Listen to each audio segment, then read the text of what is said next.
could hear you talk, you'd always make the wrongs seem more than perfect. How could I continue to live but never love again? Send me a sign, I have nothing left. When all is lost and the wind cries her name, just let me know I won't be long. If there's any other way, I would like to make you stay in the gardens where I'll be with my love eternally. If there's any other way, I would like to make you stay in the gardens where I'll be with my love eternally. Familiar moments when everything seems so back to. So I'll be waiting here just to fall asleep and bring her back to life.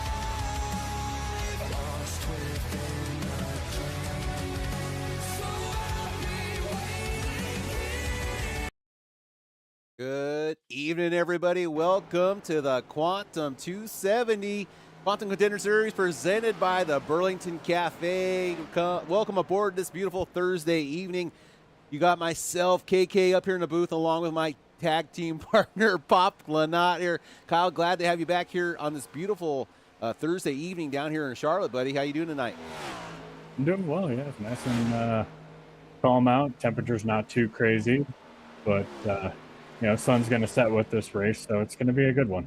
All right, Kyle, well, we only got about 2 minutes left. I know we wanted to get a little bit of a track on the track here with you, so go ahead and take it away, brother, as we got an eye on the sky on you and be down here exiting pit road. Yeah, so this pit road entry or exit is very tricky. There's a lot of bumps, and you have to be very cautious with your throttle. But come out here, like I'm going to qualify. I'm going to start up high, kind of get my arc down, and go wide open all the way through here. I'm going to stay high all the way up here and then make my angle down right to the grass. And then here, you're going to come in, downshift, let the car rotate, get right back on it, feather it, and then wide back open here, and then shift almost as soon as you get out of turn 2. Now turn 3 and 4, you're not going to shift, you're just going to ease out and then ease back on the throttle, let that front end kind of grip. Back to wide open all the way through. Cut as close to the grass as you can here, and then same thing here, close as you can. So here, downshift, and I'm going to show you guys pit road entry, and then I'll try to sneak my way through and show you guys those bumps on the pit exit, because you're going to see some guys that are going to try to push it a little bit too hard, and they're going to end up regretting that. So let's back this baby down. You can pretty much go pretty hard into it all the way around here, cut in. Now this pit road entry is a little bit more forgiving. I usually enter this one at about 55 and then get down to 45 almost immediately, because it will let you get away with it. And I'm gonna pick up and I'm gonna speed a little bit here so I don't run out of time. But let's say you're exiting pit road here. As soon as you get right here, there's a big bump. If you're too hard on it, around you go. It is one of the easiest ways to ruin your night right there. Yeah, and as we're looking up the slide through the grass there, that's not the only set of tire marks you see in the grass right there. There's been a couple guys doing that during practice. So, okay, practice is finishing up. I'm going to go ahead and we're going to run a couple of our ads here at the front. I'm going to front load it, and we'll be right back with you guys in a second. As qualifying is underway, I'll just put this on exciting here. That way we can take a look at anything exciting on the track here. Hopefully it'll pick it up for us, and then we'll go ahead and add grid gold. You guys heard of grid gold. Well, we got all grid gold out here, boys. You guys need some diecast trophies made. Grid gold is your place to go. They make 1/24th and 1/64th scale diecast off of your TGA file. That's right. Your custom-made livery can be put onto a diecast from Grid Gold. So you guys make sure you check out Grid Gold.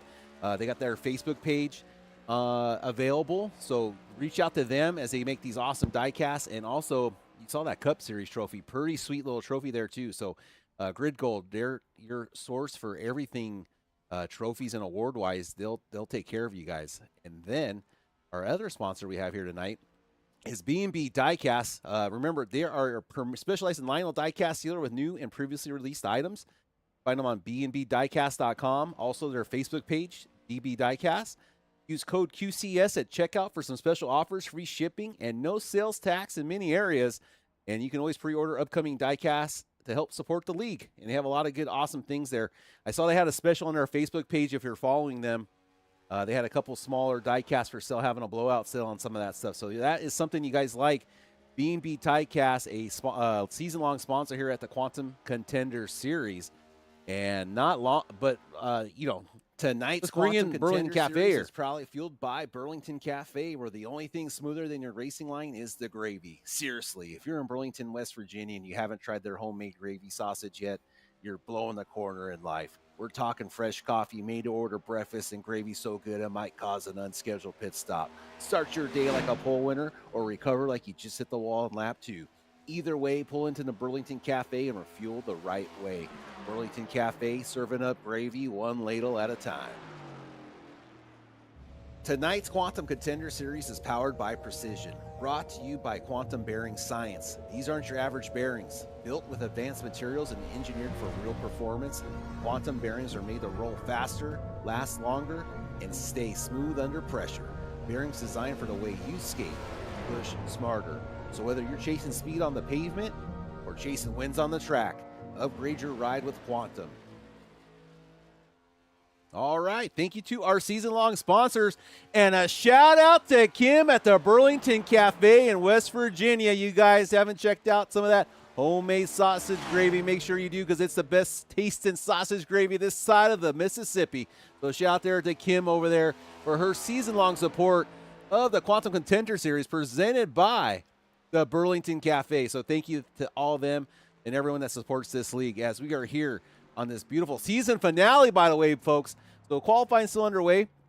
Looks like Caleb Elswick's on the pole right now. But what a name I'm looking at, Tucker Lovelace. I mean, what a name there. That's a bedroom name if you ask me. But let's go to our audience check-in. And, of course, my chat box isn't working, but that's okay. One day we'll figure this out. Oh, there it goes, maybe. Oh, 9 viewers. Hello, everyone on YouTube. Appreciate you guys checking in. Jason's Bottom fan, I see you out there. Okay, so let me bring up the standing slide. Oh, there it is. Let me bring up the race series info. Okay, Caleb Elswick's a shoe-in for this regular season championship. So when he goes into the chase next week, he will start with 25 chase points.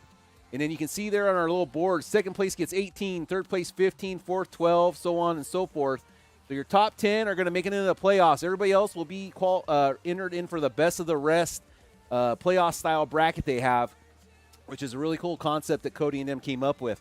So let's see. Kyle Schmidt's great run there as we're checking in here. He brings it up to second place on the pole, right under Caleb there. So Kyle Schmidt's came to play. What else we got? Oh, we want to talk about the bubble line, Kyle. So let's take a look here. I would say position 9 and 10 are up for grabs tonight. Jason Bottoms, if he has a terrible race, could be in jeopardy. We do have 22 drivers here tonight, so shout out to all the drivers that made it out here for this regular season finale here at the Quantum Contender Series. And so drivers on the outside looking in, we have quite a few. So Rusty Rafferty, Brandon Newton, Scott Kerberg, the Wardler, Mike Marshall, all in contention to maybe sneak one in. Mike would have to have a heck of a race, and you never know what Dusty might be able to pull something out, but that'd be a real long shot, and he needs a lot of help. So there's something to keep an eye on here tonight as the race is getting underway. But we're glad to have you guys all here on board here tonight on this beautiful Thursday evening. And with that being said, let's take it over to someone we haven't heard in a while. Where is he?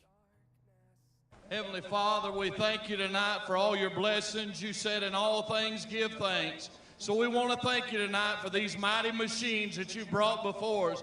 Thank you for the Dodges and the Toyotas. Thank you for the Fords. And most of all, we thank you for Roush and Yates partnering to give us the power that we see before us tonight. Thank you for GM Performance Technology and the R07 engines. Thank you for Sunoco Racing Fuel and Goodyear tires that bring performance and power to the track. Lord, I want to thank you for my smoking hot wife tonight, Lisa. My 2 children, Eli and Emma, or as we like to call them, the little E's. Lord, I pray you bless the drivers and use them tonight.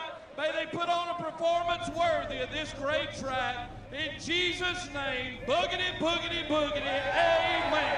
All right, amen, boogity, boogity, boogie. Let's go racing, boys. So let's go ahead and we'll get that beautiful scrolling grid up here. And we can just go ahead and take a look at our roll there. So you got number 1 and 2 in our regular season standings. Caleb Elswick, Kyle Schmitz run row 1. Tucker Lovelace and Cody Dorsey, row number 2. Cody just scored a win there the other night in the Bonfire Big Truck in Tuesday. Row number 3, you got Calvin Smith and Rusty Rafferty. Row number 4, Aiden Pergande and Brad Wilson. Looks a little like Luke Combs there, you ask me. All right, row number 5, Joshua Smith and Jason, that's the bottom line. Brandon Newton and Derek Riley going to pick up row number 6. Row number 7, Jason Trevino, the Raising Canes machine, and P14, Chris Smith. And Chris Smith, oh man, Dan Barone, the Presidente. Derek Loatskin is going to bring up row number 8. Row number 9 going to be Jimmy Dodd and Mike Marshall.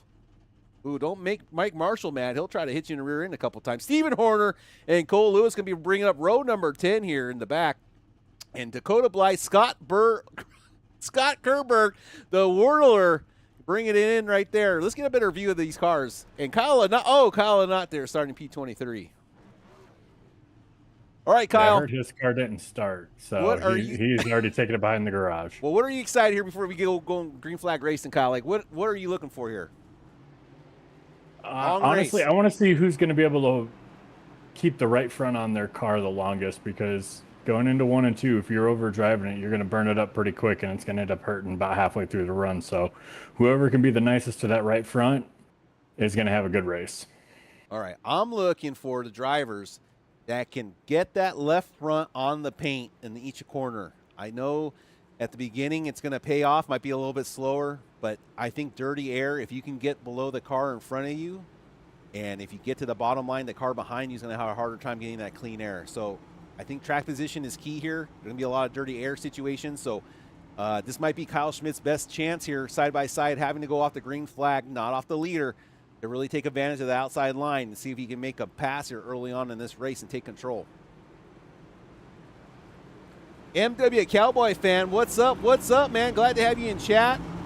Glad to have everybody in chat checking in us on this beautiful Thursday evening. We're scheduled here for 180 laps, Kyle.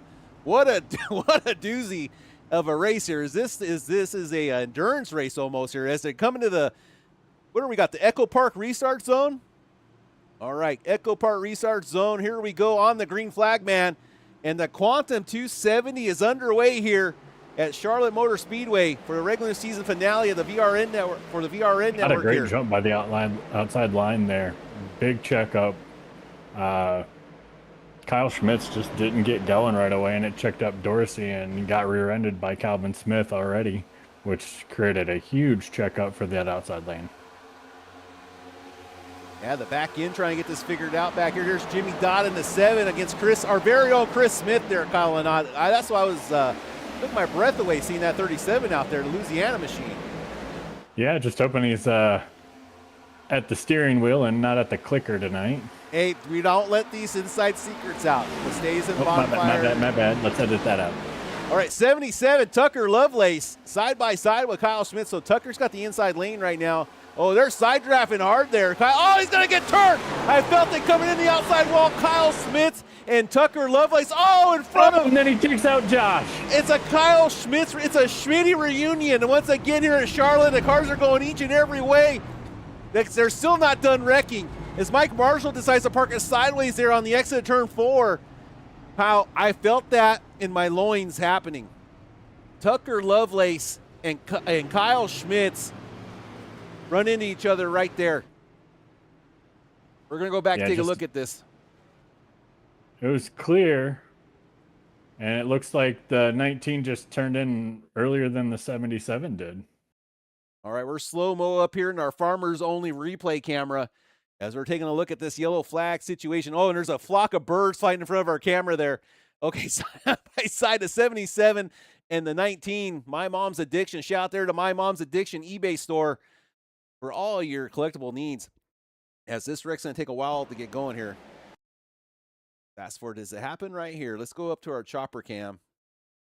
Take a better look from above. I'm going to play it in fast motion here.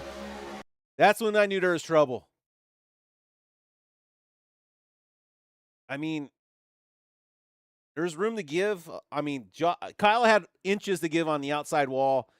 I think Tucker, maybe didn't need to come down a little. I mean, it's racing. I'm not going to sit here and say who's at fault, but that was the incident. We're going to play it back in full speed from the farmersonlyblimp.com and kind of take a look at this. What do you think, Kyle? Yeah, I think that just gets chalked up to racing. Both going. I mean, it's not like they were squeezing each other. I think Kyle just turned down a lot earlier than the 77 did and wasn't ready for it and ended up spinning himself. I think the 77 needs to give a little more room. Personally, after looking at that a little bit more, just a little more room. It's too early to be, I think, racing that tight. But I guess we'll have to just continue the race here. First caution's out here at the Quantum Contender Series, presented by the Burlington Cafe, as the caution light is out here. Very first time. Tucker Lovelace, the 77 machine. Oh, IT and out car.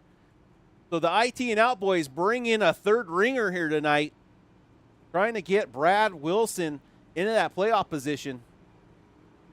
He just took two of the Schmitz out right there.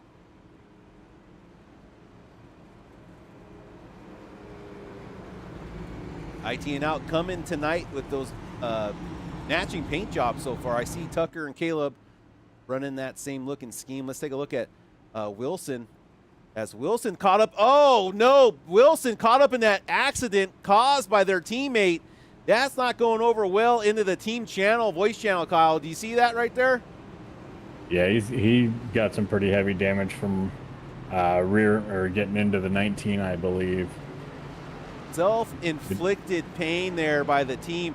Kyle, that's a right front arm broke. That's going to be about, what do you think, a 6 minute? Oh, they got fast repairs. Yep, okay. That's going to be a fast repair. Okay. And going back and looking, Kyle did use his fast repair. Joshua did not. Joshua did stick in the pits for about a minute and got his front end repaired. It looks pretty clean. I'm not sure if he maybe just clicked the fast repair, but I think he still has it. I'm not showing Kyle on track right now unless I'm mistaken. Oh, there's Kyle. I see him there. I was clicking on Kyle Lynott.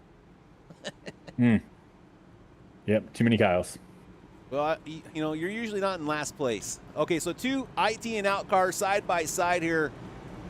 66, 77 Lovelace controlling the outside row. Remember, the leader, Caleb Ellsworth, is going to have lane control, restart control off of the restart zone here for this second restart attempt. Multifarious Wolf. I like Charlotte, but man, it can be tough. Yes, sir. Charlotte is a tough track here, especially with how many cars are on the track here. We have 22 cars here tonight for the Quantum Contender Series. But away we go, restart zone. Caleb Ellswick going to go ahead and jump the gun. Great restart by him. Rusty Rafferty there following in second position. Remember, Rusty needs a big night tonight in order to close up that gap and maybe have a chance to get into this playoff picture. Much better restart for the outside line, too.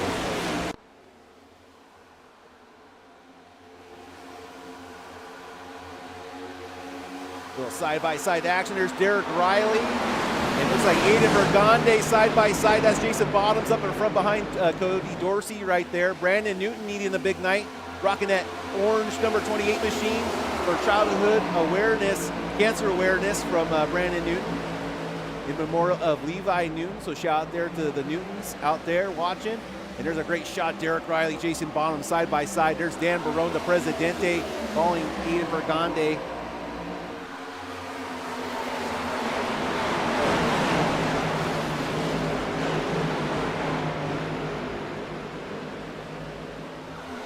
Side-by-side action with Derek Riley and Jason Bottoms still.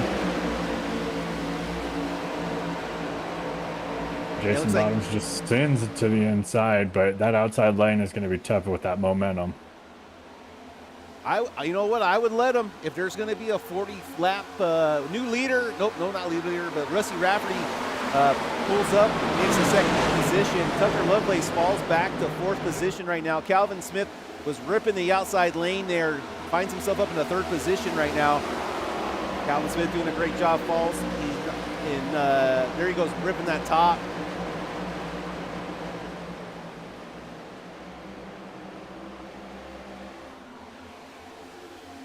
All right, Derek And it's Riley. definitely tempting to get up there early, but again, it is going to hurt that right front tire in the long run.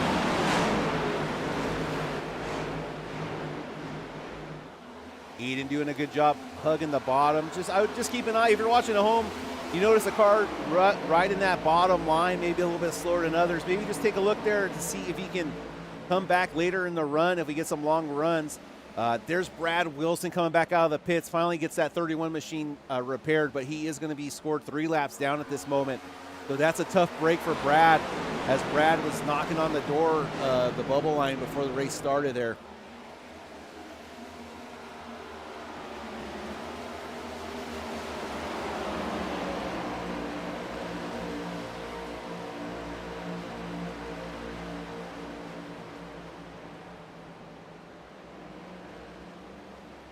Great shot of the Presidente right there, got a run on Derek, going to be side by side entering turn number 3. That's that line Kyle was talking about, that outside lane, going to have a little bit more momentum off of exit. The one's going to try to side draft a little bit. As we see America's Home for Racing, that beautiful pylon up there, that's Charlotte. And there's Aiden Pregande in the number 25 making a shot. Remember, Aiden needs a huge day in order to have even a sniff of a chance to claim this thing. But right now, Caleb Elswick, your leader, hanging in there. Rusty Rafferty having a great day. Remember, Rusty also -1 of the point of the bubble right now. So Brad Wilson was +1. That would definitely open up a spot for Rusty and maybe even Brandon Newton if Brandon can have a nice day. Not sure how many more spots could open up. Derek Riley. Keep your eyes on Derek Riley and Jason Bottom, see where they finish. But right now, for sure, that 10th position that Bradley Wilson was occupying for the chase cutoff is now in jeopardy as he finds himself 3 laps down.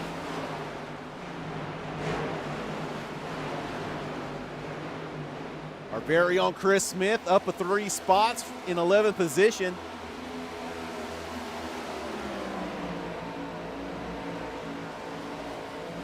Looks like Brandon Newton and Cody Dorsey there doing some nice side-by-side battling. And it's really hard to stay dedicated and disciplined on that bottom line, seeing cars go by you, but it will pay off. But you need to get down there, Kyle. I feel if you don't hit the paint and use that extra grip. Oh, Brandon almost goes into the wall there. Great job there, great car control. Because that's going to get him a little bit out of shape, and he's going to lose some spots here. It looks like he might go down 2-3 spots there as Brandon Newton, the number 28 machine, hanging on to dear life right now. Big hit into the wall for Kyle Schmitz coming out of 4. And then Kyle, we said, did Kyle take his fast repair or get the damage worked on? He did take his fast repair. Okay, so he needs to keep that car ultra clean right now. As you can see, Kyle doing a great job of painting that corner. Let's see if he does it again on turn 1 and 2. See if he can get down to that line. He's a little wider this time. Let's see if he gets off the apex. Nope, not going to hit it there.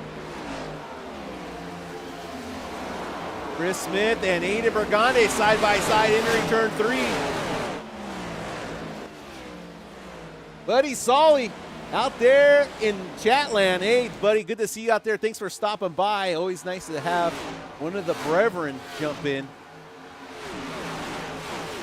Beautiful shot there. There's our very own Chris Smith actually gaining on Derek Riley and the Presidente of Dan Barone. Brandon Newton able to hold on to that spot. We were talking about Jason Bottoms and Cody Dorsey. Cody now finds himself moving up as he gets those left fronts on the paint, baby. That's what I'm talking about. That's what gets me hot and bothered right there, is getting those left front rubber on the paint. Oh, great shot there of the underside of the track. As Calvin Smith really ripping the top. He's scraping the paint off the right side of that car. Derek Riley making a pass underneath of the 28 of Brandon Newton, allowing Barone to come on the outside. Riley getting a push from Newton down the backstretch.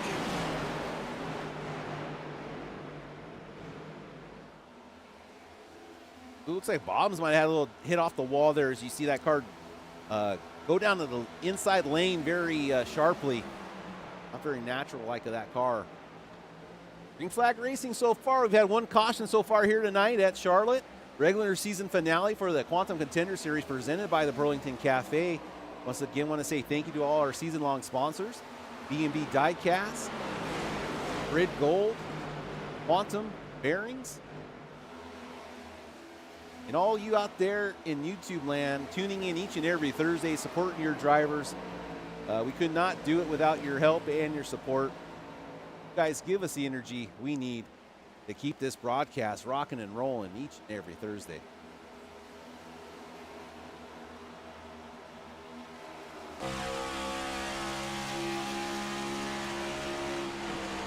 All right, checking on the onboard cam of Jimmy Dodd. Let's go ahead and bring up our, can't do it there. Let's go back to race. We'll check out our fuel mileage situation. So it looks like drivers are about halfway on fuel right now. Let's go with someone up at the front. Let's check in on Caleb. Let's see if he's downshifting in the turn 1 and 2 yet. So fifth gear in 3 and 4, which is normal. But the question is, after this many tires, are you shifting down in the 4th yet, going into turn 1 and 2? I know when I raced here, I tried to stay in 5th as long as I could without having to shift. Let's see what Elsick was doing here. Great shot of the underpavement with his camera. No, he's staying in 5th there. See what Calvin's doing. Calvin might be staying in 5th also, so maybe the driver's not shifting just yet.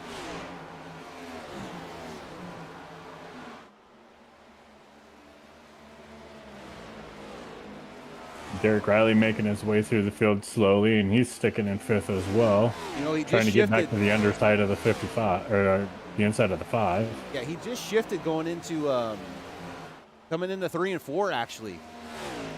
Stays in 5th and 1 and 2, but then that last time by, he did shift. Yeah, I think it may have been with Bottoms on his outside. It helped him rotate that car. He's shifting, getting that car down to the bottom line of the paint. So he just ran Charlotte the other night for the Monday Night Mayhem series on our channel. That's brought to you by the Moonlight Racing League. We ran laps there. And Calvin Smith did a heck of a good job there that night. He had a great showing as it's his rookie season there. Close battle back. Brandon Newton and Nathan Pergande still battling out. Go drag race coming down into turn number 3. I think Aiden's going to use that outside lane. As Dan Barone goes up to the top, touches that safer barrier wall. And here comes Chris Smith trying to make an attack now on the 33. In another position. Trying to get there to 8th position.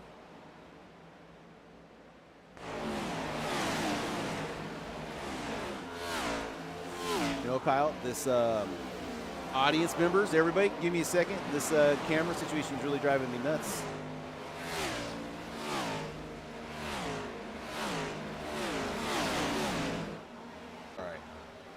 All right, thank you guys. Sorry about that. I was like, I hate seeing under the pavement. It drives me nuts.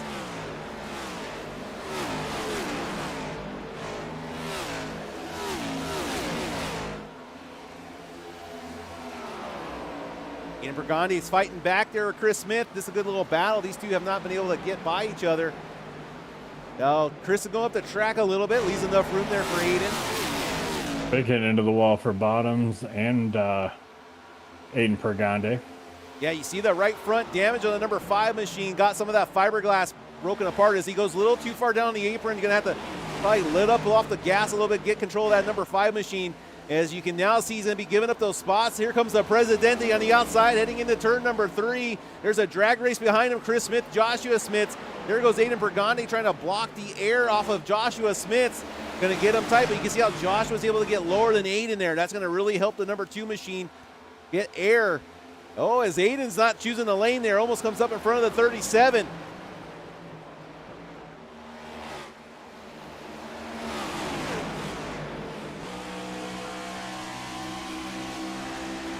This is And what that Chris damage on the 5, he's struggling with that pretty bad. I think the 5 just needs to settle down and he's on bubble trouble. He needs to keep the car clean. Just survive this race. We're only lap 29 out of 180, as you can see just what these cars are dealing with as we're on board with number 37, Chris Smith.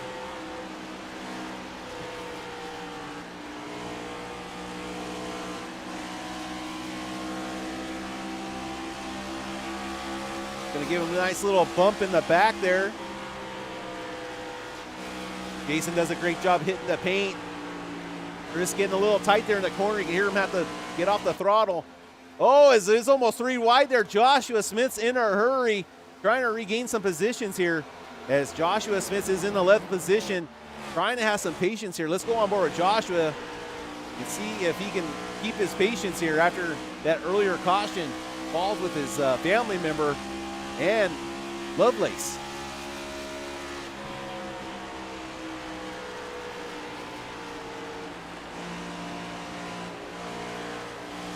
Get off the throttle a little bit, going tight, does not want to get up in a 37, has to give room for the 37.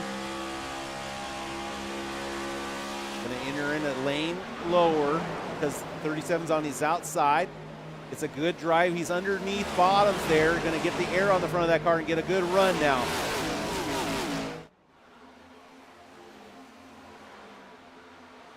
Great pass on the outside by the 37. Going to bring the 2 of Schmitz with him and the 25 of Burgundy. Yeah, if you're bottoms right now, you just need to concentrate on keeping the car clean, not going a lap down. I know you're not in jeopardy of going a lap down, but you just don't want to keep making mistakes. I think you need to get that. Hopefully there's a yellow and you can get that car looked at to see what's going on and just regroup. Taking a look up at front, we still have our leader Caleb Elswick, but Rusty Rafferty doing a heck of a job, staying right on the back bumper of the regular season leader and going to be the regular season champion after this with such a lead he has. As I'm going to let's bring up our Quantum Contender Sim Racer Hub standings, and you guys can take a look at just the kind of season everyone's been having.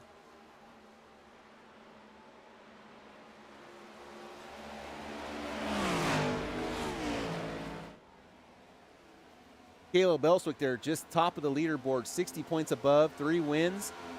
Joshua Smith's there. You know, I'm hoping this thing's updated.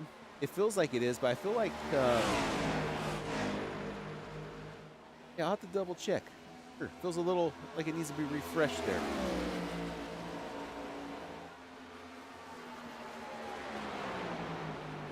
Anyway, story for another day.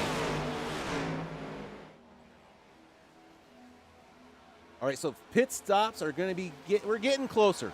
We're getting a little bit closer. We were here in 43 laps on fuel.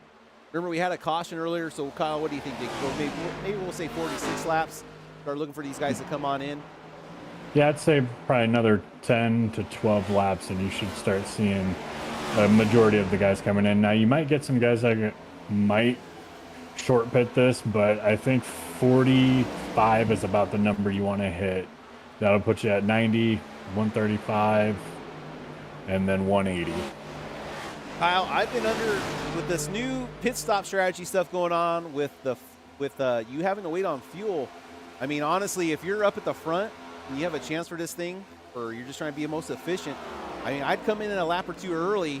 So you're not waiting on that extra second of fuel maybe you got to take. I mean, every second counts, and if you're able to save, a couple seconds throughout the race, you never know when that might pay off. So I don't know. I think I'd come in a couple laps early. That way, I'm not waiting on fuel. As soon as those 4 tires go on, I'm ready to leave. I'm not waiting on fuel. Yeah, this is one of those one in one hand and one in the other.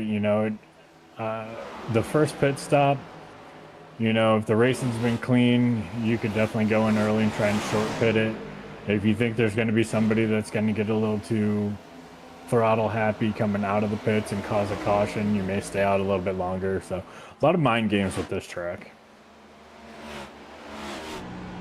Yeah, Kyle, and you can see there as we go on board with Jason Bottoms, Jason Bottoms pitting. We're just looking at that damage and looking at his track position there. Those last 10 laps, you can see him just hemorrhaging positions. as he's going to get that number 5 machine. Let's see what he's going to do here. Let's take a look at that right front tire and see if he gets that damage popped out. I'm not sure if I have a good right front camera. Left front. Yeah, it looks like he's sticking in there to maybe, yeah, 4 tires and fuel.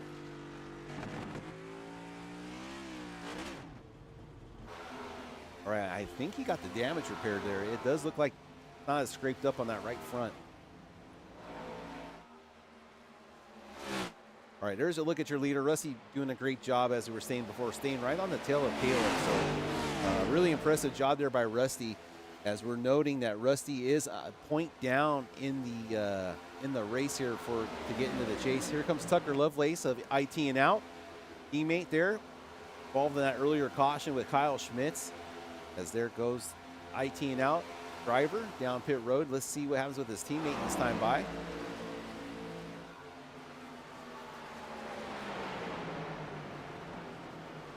There goes Jimmy Dodd entering pit lane, and there comes the teammate following him in. There's also Calvin Smith, the number 3 machine, Simmons Destroy Racing Company. Calvin Smith, there he goes. We were showing him in. That's going to let Rusty Rafferty go out front, get some laps led, get some of that fresh air on that number 26 machine.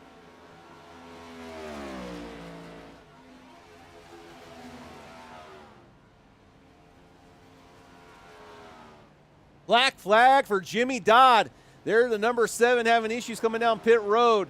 That's going to cost the 7 machine. Here comes Rusty Rafferty. He cycled out to the lead after Caleb pitted. This is gonna give Caleb a little bit of a lead here early. Caleb was able to get in pit lane and out pit lane in about 36.97 seconds, basically 37 seconds. So let's keep an eye on Rusty's time here and see if he can. Oh, he misses pit lane. Oh, he's having issues there. Misses it twice. That's really going to slow him down there, because you got to be perfect to get someone like Caleb Elswick. All right, there's a shot of your new leader, Derek Riley. Derek Riley, one of those bubble watches that were on the bubble watch, out here leading some laps. Derek Riley, +7 of the cut line, entering in tonight's race. Glad to have you back there, Jason Bottoms. Hope you brought me back a cold one. This has got a very green flag run to it there, Kyle, unless we have an accident due to maybe some, but it has gotten strung out right now.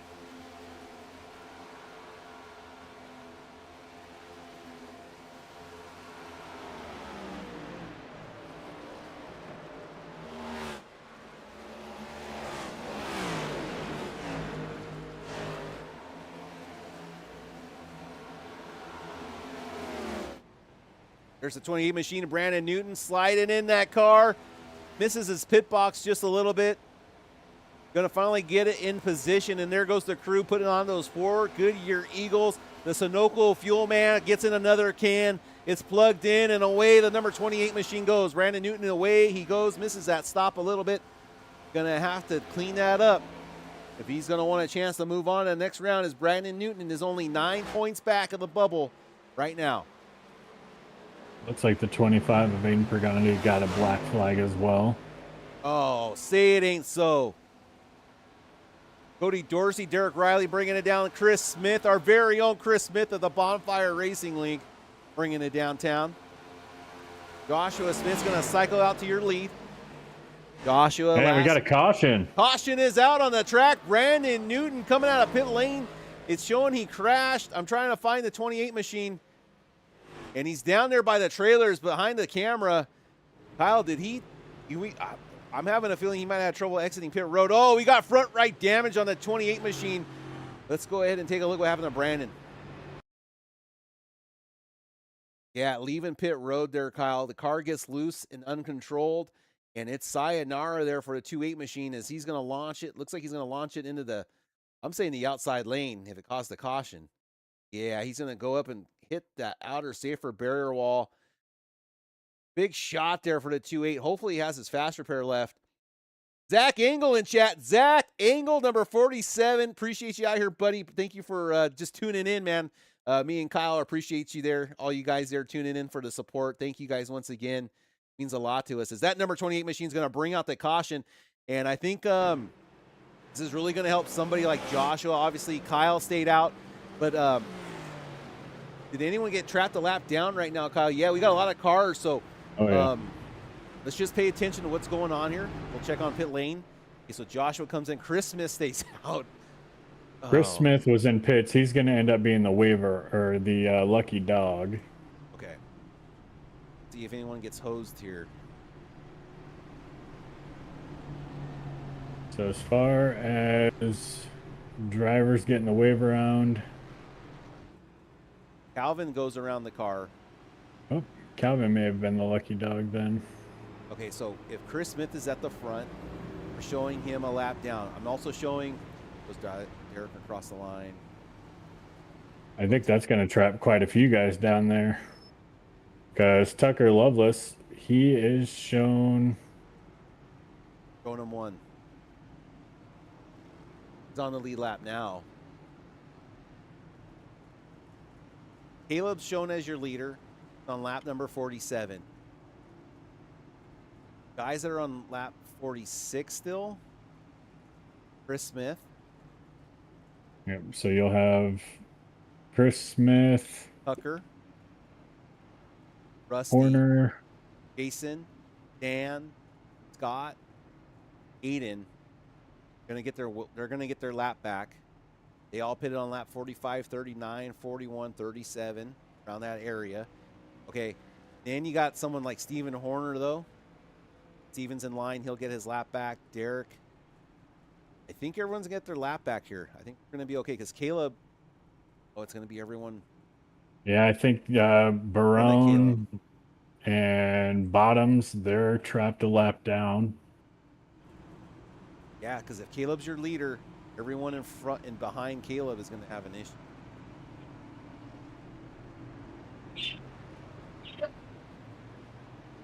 Yeah, you should see everybody up to Dodd go around the pace car, and then Ellsworth will stop behind it. There's Joshua.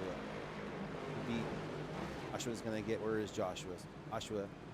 Okay, he's in fourth. Okay, so we're good. Okay, so Jason Bottoms, that's going to, yeah, that's a tough break. You can see the number 5 machine right there. Going to have to just get down to the bottom and let the whole field go by. He'll be on the back of the longest line, or back of the, not the longest line, but the back of the lead cars right now. That's a tough, really tough break for Jason. Man, he is on the bubble. That caution could not have come out at a worse time there for the Bottoms.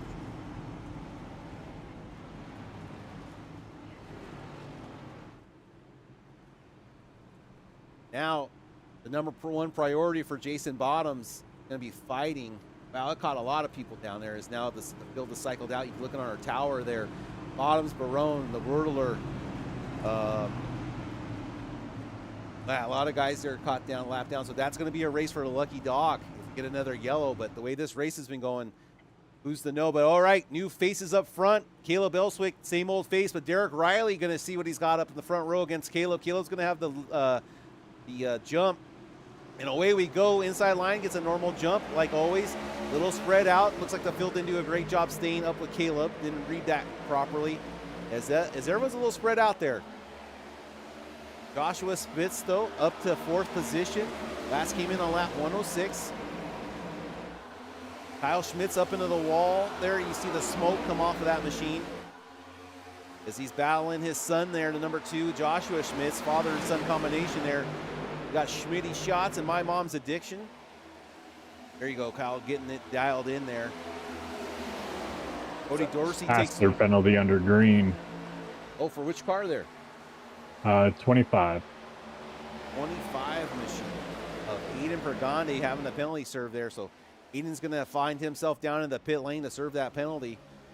Jimmy Dodd still in pit lane getting some repairs worked on, but back at the front, Caleb Elswick cycles back to your lead.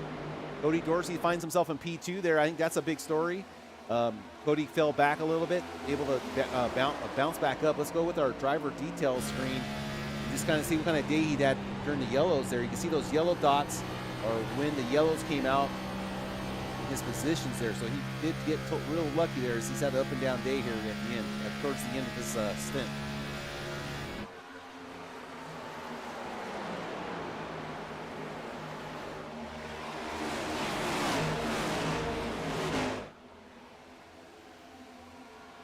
Jason running the Larson line around Charlotte, just inches from the wall out of 3 and 4.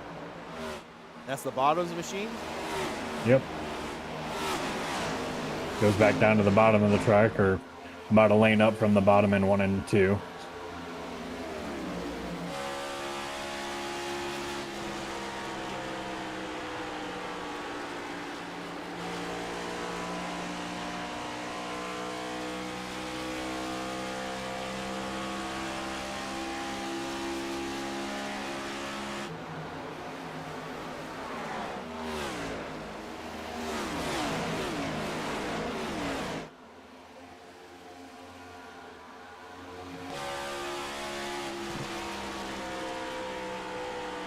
On board with Derek Riley, the number 1 machine. That's Cody Dorsey up in front of him in P2, and then up ahead of that, that's Caleb Elswick, your leader at the moment. See up way out in front of there, there's a lead car, a lap car there. That looks like to be in trouble here. Looks like Mike Marshall. Mike Marshall having some trouble there. About to go down another lap.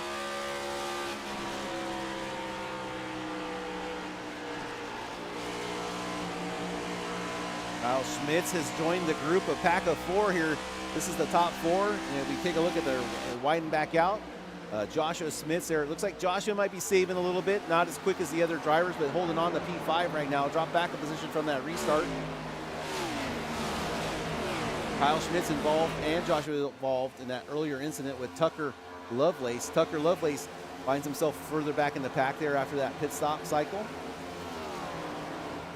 Checking in with Brad Wilson right now, the number 31 machine. Remember, he is on the bubble. Finds himself a couple laps down right now. So Brad really hoping for some more cautions or just something to help him get back on that lead lap. Anything right now. As he's going to have to grind out the rest of this race as we're only lap 57 out of 180. So it's still a long race to go, but being that many laps down this early makes this race even longer.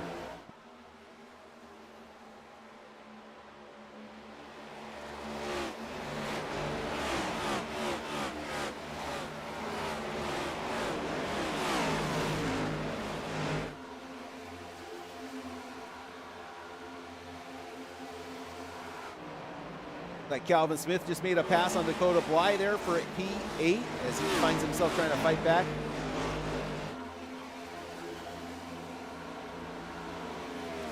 Take a look at our pit stop stats here, if we can find anything interesting.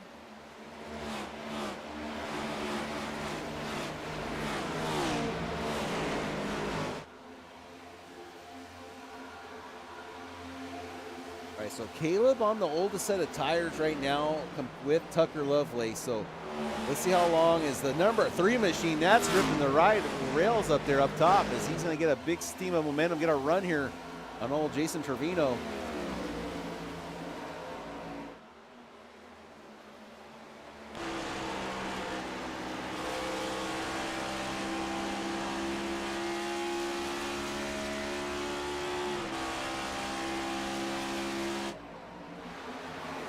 All right, Joshua Smith's now using some of that rubber. I feel like he's been saving as he looks underneath the number 19, a Kyle Schmitz.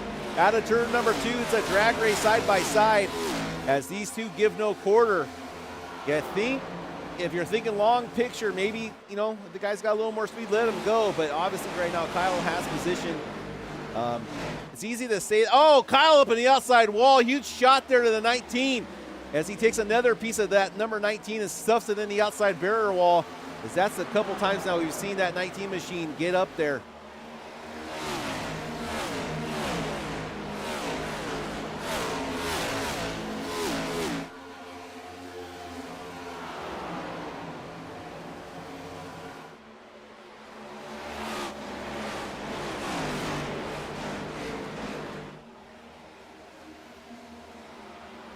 Derek Riley getting a little bit closer to Cody Dorsey. I believe these two are a little bit of a team. I don't think I think they're going to work together here, hopefully, or maybe give each other a little help or a push.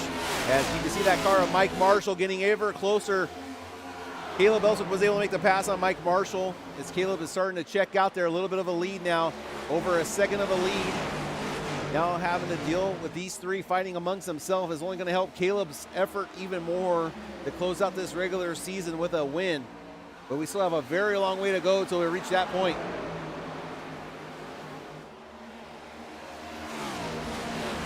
Joshua Smith's on the outside of Cody Dorsey. Joshua's going to take that spot away from the number 9 machine and he's going to try to close the door on the 9. Not able to get down there in time, and Cody's going to have to come up the track. Cody barely got that car down there. I know he's not going to like that, but the 2 gets away with it, and the 2's going to take over P3. Cody Dorsey's going to fall back to P4, now under attack from the father of Kyle Schmitz. Cody Dorsey having a Schmitty day. I think that hit to the outside wall for Kyle Schmitz has actually done a lot more damage to his car than it appears right now, because he's struggling to get through turns 1 and 2, it seems. Tucker Lovelace in. Not sure what happened to Tucker here.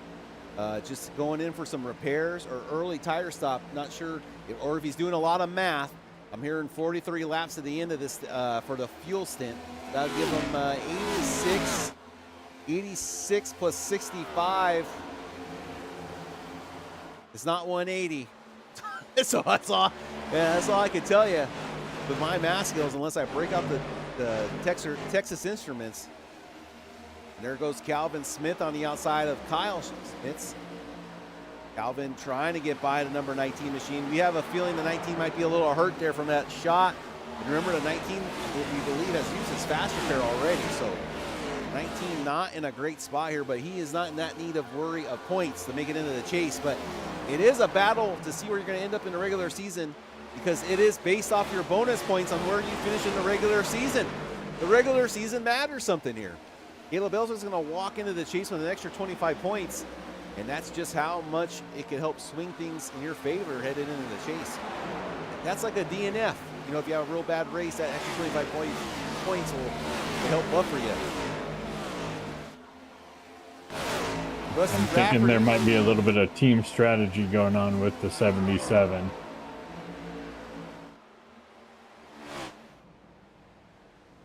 Interesting. Okay.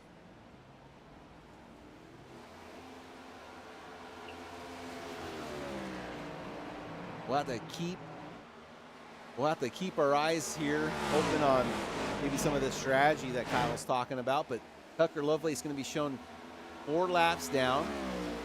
Brad Wilson, his other teammate, -3 points, -3 laps down. Brad's in a tough spot. Look at all those cars a lap down, Kyle. We're going to need many cautions for Brad Wilson to get back on the lead lap. So Brad Wilson's day might be done for the regulars to get into the chase. Be really interesting after this thing's all said and done and see who makes it in and who doesn't. Yeah, and that team strategy just did pick him up a point.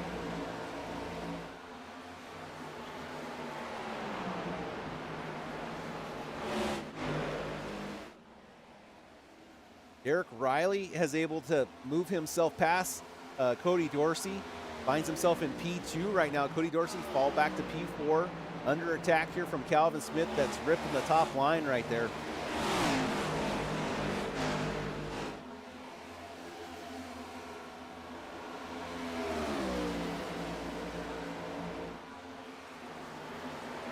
Jimmy Dodd in the pits again. Number 7 coming down. I love the front bumper of that car. I mentioned it last broadcast. You can't really see it here in the night, but got an awesome looking front American flag wrapped around the front bumper of that thing. Looking pretty good there, old Jimmy. All right. Chasing down Caleb once again. Caleb, I think he's led, let's check out our lap leaders. I was going to say, I feel like Caleb's led almost every darn lap. 63 laps so far here at Charlotte. Derek Riley's led 4, Joshua Smith's 3, and Rusty Rafferty has led 1 lap. Check out our biggest gainers, biggest movers of the night. Cole Lewis up 13. Derek Riley and Dakota Bly all double digits. Scott Kerberg to Whirler up 8 spots, and Joshua Smith's up 7.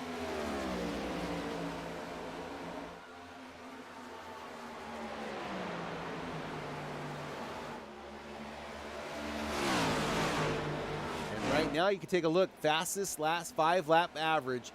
Joshua Smith's just a little bit, a tenth of faster than Caleb right now. So, you know what? I'm going to leave this up as we're watching this battle, and just we can kind of keep an eye on the gaps here.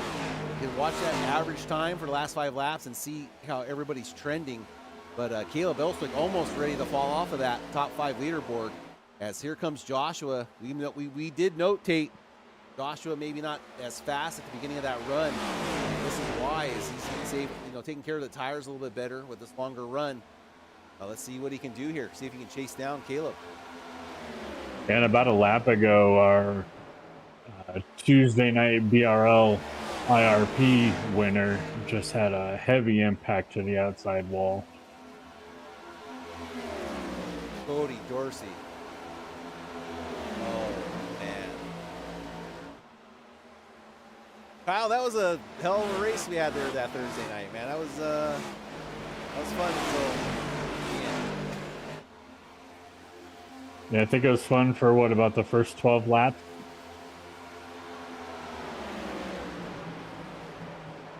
That's a very short track to have. I think we had almost 40 or 35 people. Yeah, mid-30s there. I think we had 30 drivers. As Joshua Smith is your new leader, as we were over here talking too much, I did not see the alert pop us first, but there is your new leader. Joshua Smith, the number 2 machine, takes over control of this race on lap number 74. So Joshua there getting some clean air on that car. Caleb here starting to trail off just a little bit. You can see Tucker Lovelace with a faster lap average just because he's out there on some fresher tires. Calvin Smith, though, Joshua Smith, some drivers you want to keep an eye on. See if Calvin now can claw his way back up here with some track position before this pit cycle starts again. Calvin's car's looking good. He's able to run the top, move down to the bottom. His car's looking pretty strong tonight. He's got to keep his fenders clean.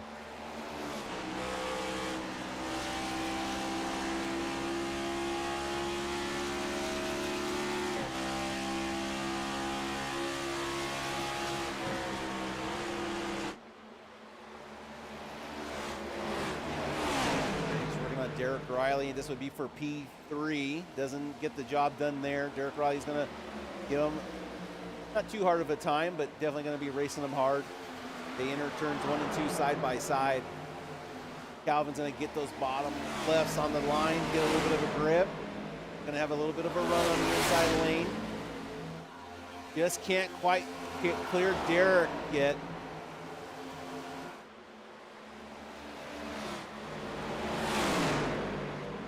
And there goes Caleb Elswick in 3rd position, going to take his pit stop. So Caleb Elswick in doing a really big undercut here. See where this is going to end up with him, see if it'll fall in the right position. Has nothing to lose right now, though, as he is the regular season, more than likely a regular season champion with such the points gap he has. So maybe throwing out a strategy here to see what will happen for him.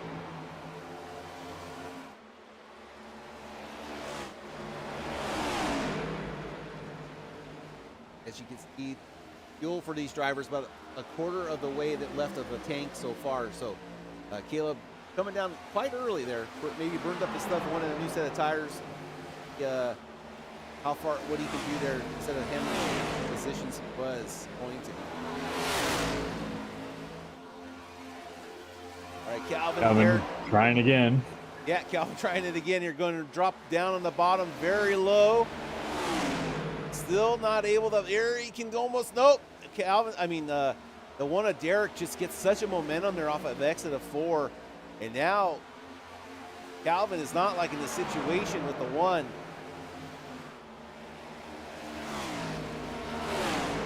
I feel like it's so early in this race, but I'm not in the driver's seat. If you're the 1, you'd almost want to let him go. But then you got the 77 of Tuckmore. Well, Tucker's he's not even on the lead lap right now. So Not that big a deal. Calvin does slide job the 1. Able to finally clear Derek there, and Calvin's going to take over P2. As Derek gets up into the wall there, scrapes the outside wall. You can see some of that paint missing off both those cars. And there goes Tucker squeezing in there between those two.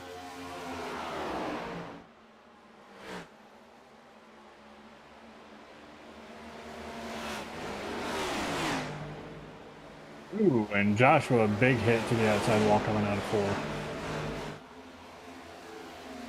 Yeah, the right front has got some damage there. You can see on the 2 of Joshua, it is dented in on the right front. That is definitely going to cause some issues.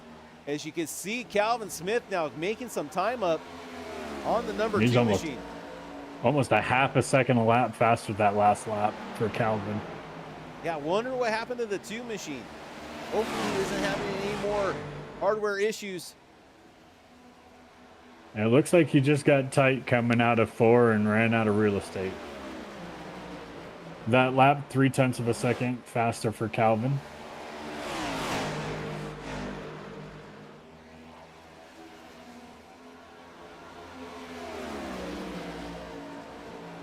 Jason Bottoms coming out of pit lane. So Bottoms deciding to come on in and get some fresh tires on the number 5 machine. Does a good job of exiting a very, very tough pit road exit here.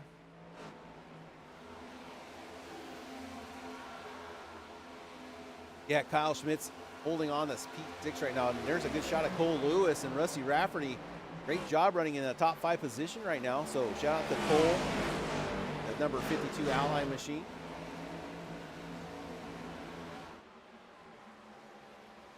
Tucker's might be pushing the issue there a little bit. There, Calvin running the very tippy top of turn 4. Like Joshua might have got that car dialed in a little bit better, more relaxed, calming down as he's in the control. Opens that gap back up on Calvin.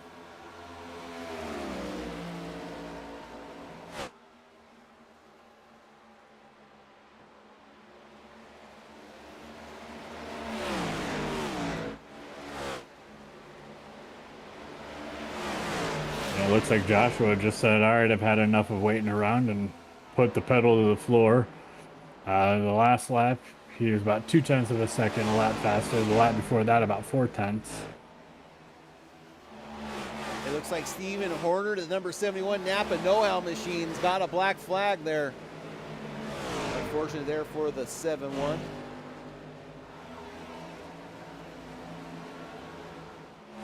Sounds like we're going to start getting some pit stops going here, hearing guys calling it out on the radio. Oh, here's Dan Barone, the Presidente. Looks like he's bringing in Rusty Rafferty.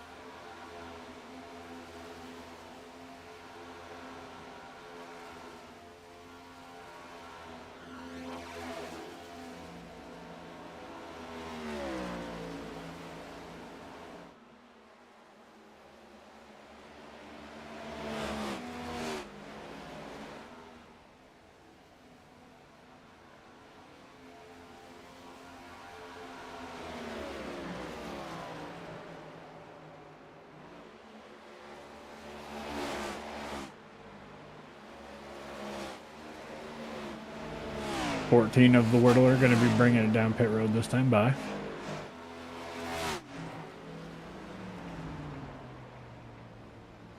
Very conservative pit stop there by the Whirtler. Make sure doesn't run And into Calvin issues. bringing it into the pits as well. Okay, so Calvin dives it in before Joshua.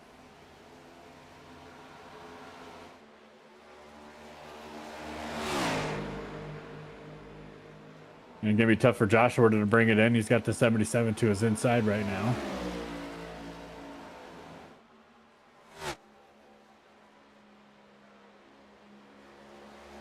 Call it out if you're coming in. You've got the car right on your butt. It sounds like Derek Riley bringing it in as well. It's going to turn second place over to Cole Lewis in that beautiful blue, purple Ally.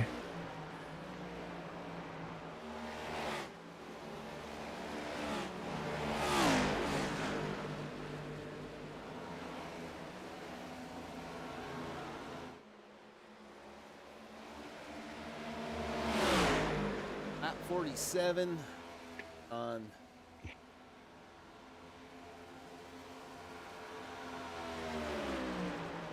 goes Kyle Schmitz in. Cody Dorsey bringing it in. Oh, oh, that Wilson in the outside wall. Huge shot. Oh, he almost gets into Lotchkin there. As Brad Wilson has the incident on pit road, we're going to rewind that, take a look at that shot he takes in the inside barrier wall. Just loses control, noses it into the wall, and then, man, Derek Brown mowed him there for the number 12 machine. That is not going to help the 31 machine. That is very frustrating being in that 31 position, especially with your teammate causing the incident that caused you to get damaged. Probably not sitting too well with the team, but hey, it happens.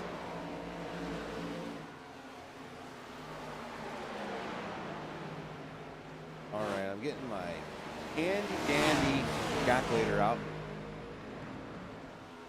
All right, Joshua in pit lane. He was last 47, what, 97, 92 times.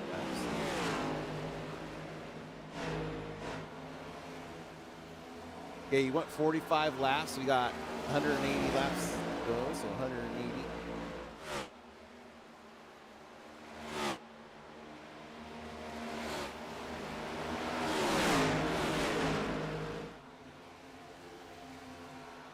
Okay, so look, they're splitting it in half right now. Caleb, not sure what Caleb's going to have to do here. He pitted on lap number 78. 78 plus 45 plus 45. Only 168, Kyle. So Caleb might have to come in another time and pit. Maybe he's hoping for a yellow here. Not sure what the strategy, but I could be wrong. But we'll have to see what the 66 machine has up his sleeve.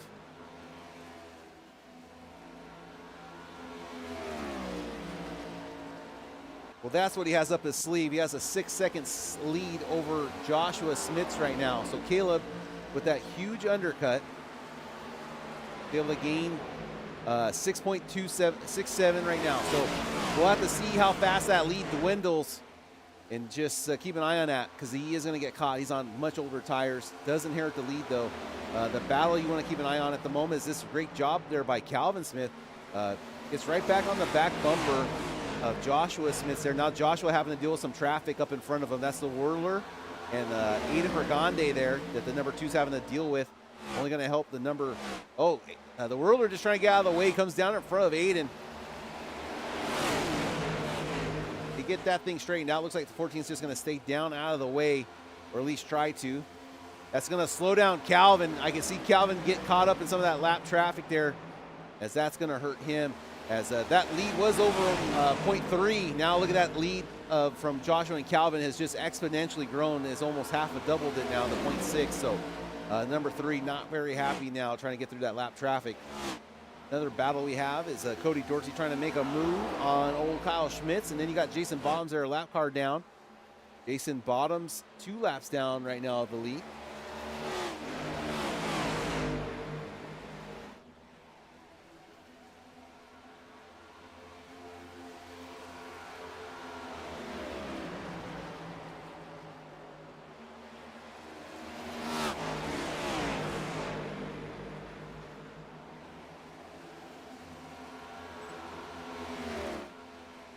All right, so if I'm Caleb Elswick,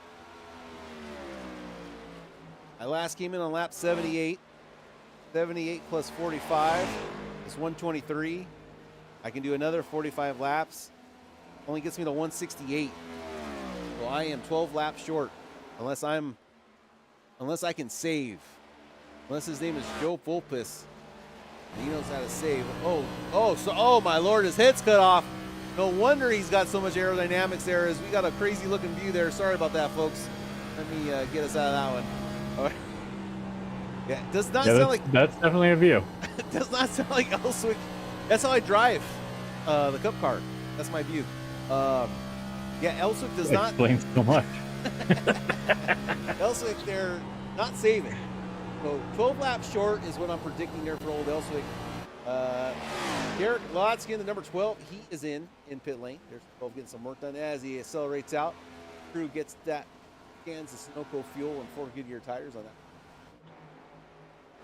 All right, so Caleb is able to hold on to that lead now. Out clean traffic, nothing around him. He's dwindled down to 2 seconds. Not as bad as I thought, Kyle, to be honest with you. I thought Joshua had been on this back bumper a lot quicker than eating away at it very slowly. But I'm not sure. Let's check in on Josh. Is he in traffic? No, he's in air.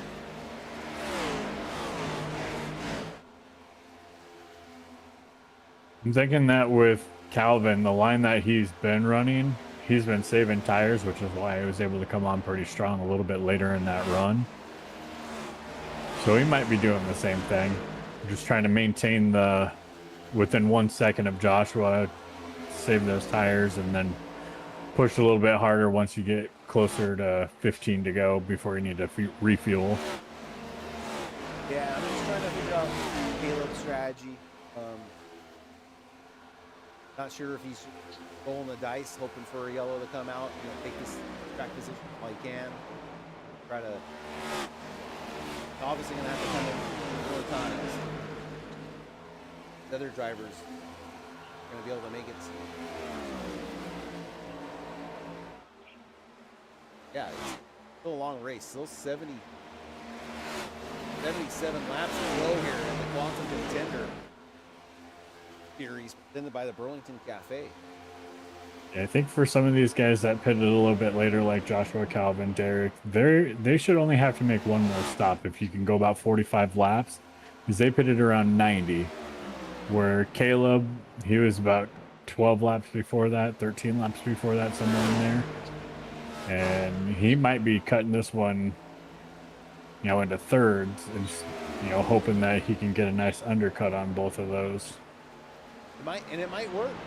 It's going to be I'm kind of excited if we get a green flag run. You don't have a whole lot to lose. Even if he loses a few points in the regular season, it's nowhere near enough for him to get out of first place. So, take a shot, see what happens. And, right now he's just trophy hunting. Right, because like Joshua came in on lap 92, does 45 laps, 137. Plus another. Oh, Joshua just gets into the back of the twice. I don't know what is that. The 71 of Horner. Yes, the 71 of Horner. Here comes Calvin now. Maybe this is a chance to try to get up in front. But we were talking about, So, like Joshua came in on lap 92. You say 45 laps. He can make it to the end on one more stop. He'll complete this 45 lap stint.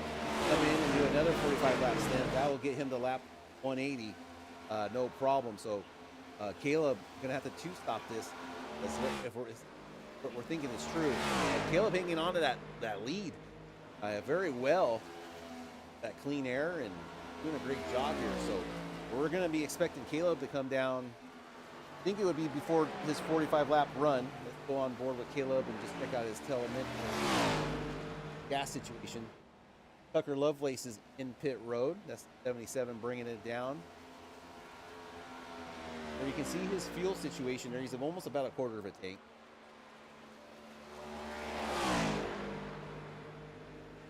Black flag there for Tucker, it looks like, Kyle. Showing a black flag for 77 machine.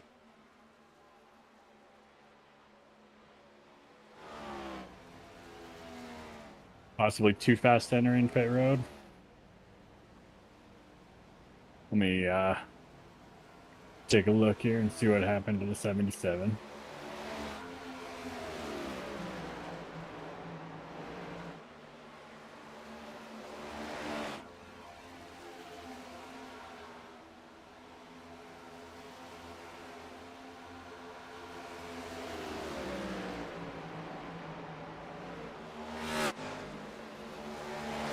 Looks like just a little bit too quick going into pit road.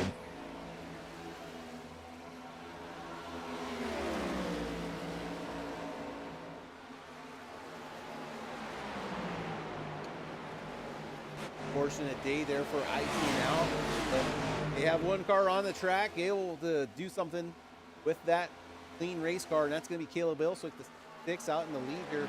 Lap 110 out of 180. 70 laps to go here at the Quantum 270 regular season finale for the Quantum Contender Series. Glad to have each and every one of you on board here tonight. 2 is a nice little battle between Calvin Smith and Joshua Smith. Derek Riley there, not too far behind. Rusty Rafferty, that number 26 machine. Cody Dorsey still holding off Kyle Schmitz right now, holding on to that piece position. A lot of cars a lap down right now. Dakota Bly looks like he's a lap down. Or no, he's not, because Dakota Bly's on the lead lap. Dan Barondo showing a lap down. Bottoms, the Kerberg roller down 2 laps. Newton down 2 laps. So definitely some guys with playoff implications involved. The biggest one of all, I think, is Brad Wilson, as he was a favorite here, you know, to have a good day to make his way into have a playoff berth. But with that earlier caution today, really set him back. 19 Cowboys back there, getting him into the playoffs. Yeah, and at 13 laps down, there's just not. I mean, we would have to go through the rest of the race under cautions for him to have even a shot, and there's just no possible way. And I don't mean to get back on the lead lap. I mean just to pick up some, you know, some positions. Yeah, that was a huge shot. He lost the right front off of that thing. Lots of repairs. He had a fast repair, but damage.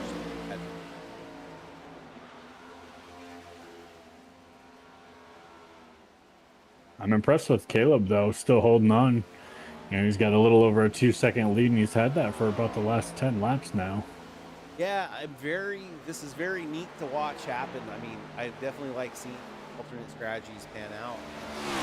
The question to me, though, is like, when do you pit? Jason Bottoms in pit lane. Looks like he's in. 111 there, so a couple laps to go for old Jason. So Jason is running right now in 15. Doing the math on this. Yeah, lap 78. Go till 123. Well, why would you go that long? Well, he's about 2 laps away, about a lap away from where he was at when he pitted last go around, which will leave him with, what, 63 laps if he were to pit. And that essentially cut it into thirds. And do what? Right side onlys? Just, I mean, I don't know, or you know, I don't know. I hope you that much. So, how fast the tires are? A couple more seconds. Tires.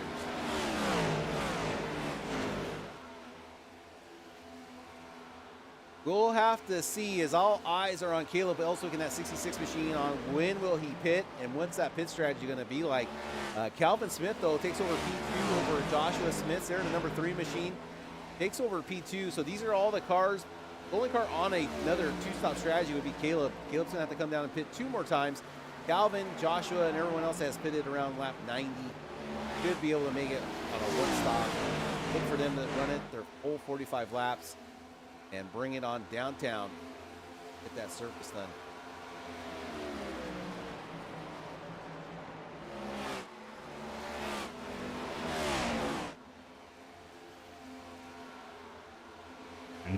If we can do about 45 laps, which is about what the guys did last time, I think there's a few of them in there that, like Chris Smith, who we know how good that he can be when it comes to the fuel. He ran 47 laps.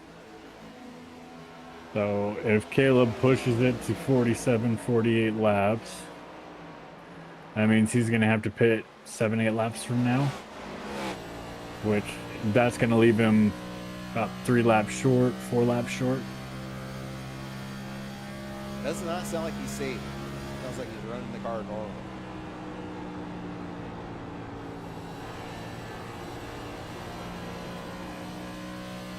But maybe safe, maybe just being easy on the throttle. Sounds like he didn't get on throttle there too hard. It'll be a real smooth operator.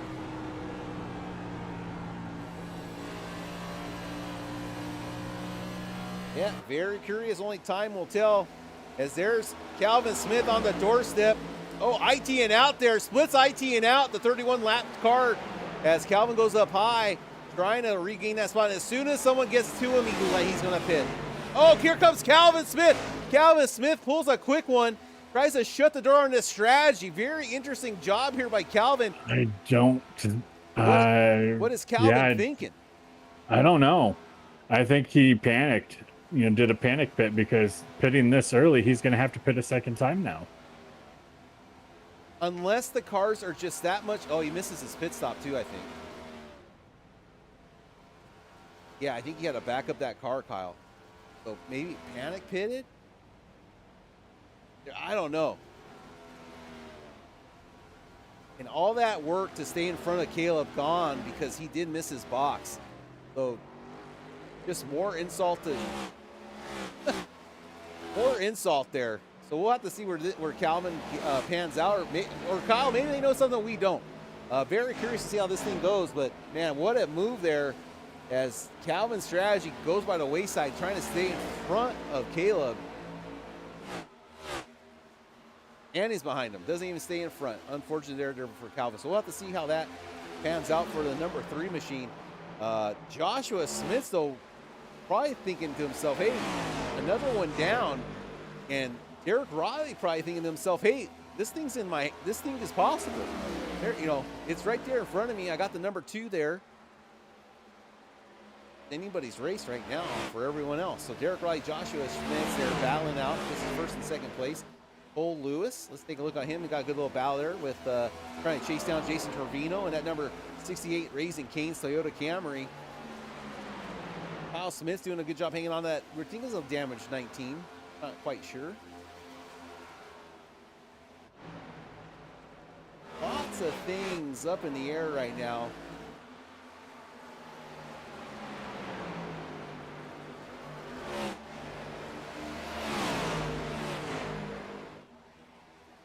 Yeah, and definitely no saving for Calvin. He's downshifting to 4th gear in 3 and 4. No way you're making. No way. Got to pit again. But yeah, like you said, unless your name is Joe Volpus, you are not making it. No, and you got to haul the mail right now. You got to go as fast as you can, as hard as you can, and just make as much time up as you can. That's all I can think you can do, and then it could work. It could work if you're faster than the guys doing the long run and doing that pit stop. Now that the pit stops are a shorter time, I'm not saying it's impossible.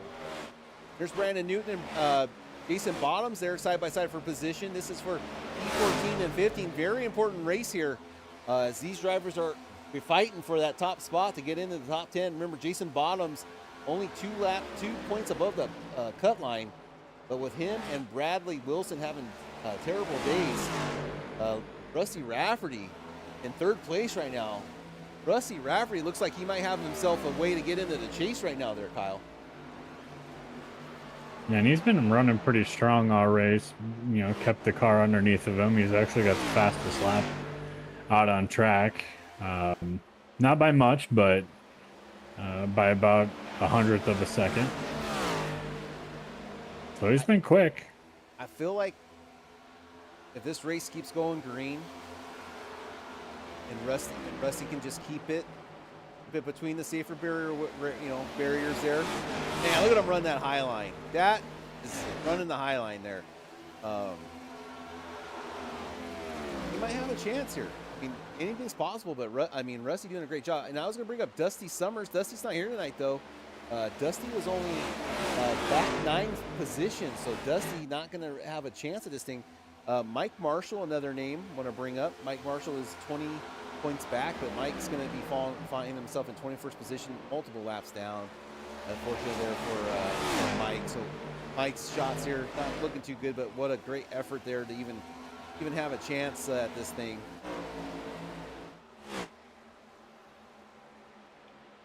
Okay, so what kind of times are these guys putting down? So Calvin and Caleb, 29, what am I looking at? 29 twos? No, 30s. Looking at 30s and a 29.9. And Rusty's pitting with 52 to go. I really don't think these guys can stretch 50, 50, 51 laps. Oh, So maybe Caleb and Calvin know something that we don't. Maybe they can't go the full. Unless you're shifting, but if you're in fit, I mean, I don't know. I feel like, man, wow, this is very interesting. I think 45 laps is your window. Yeah. So Joshua, last pit on lap 92, plus 45, it put him at 137, so 6 more laps. In Rusty's defense, I think Rusty did pit earlier the last time by. Like, you know what I mean? He didn't pit lap 92. I think he was like 87. So minus 5 laps. That give you at 132. So maybe Rusty had to pit because he pitted earlier than the first one. That definitely had that. The math is mathing on that one for Rusty. Running around with Cole, it sounds like he's clutching so he can get his lap count to where it needs to be. He was able to go 46 on the previous stint. There's Caleb Elswick now trying to get by Derek Riley. Remember, Caleb is a lap car down. Trying to get back on the lead lap here before there's any shenanigans.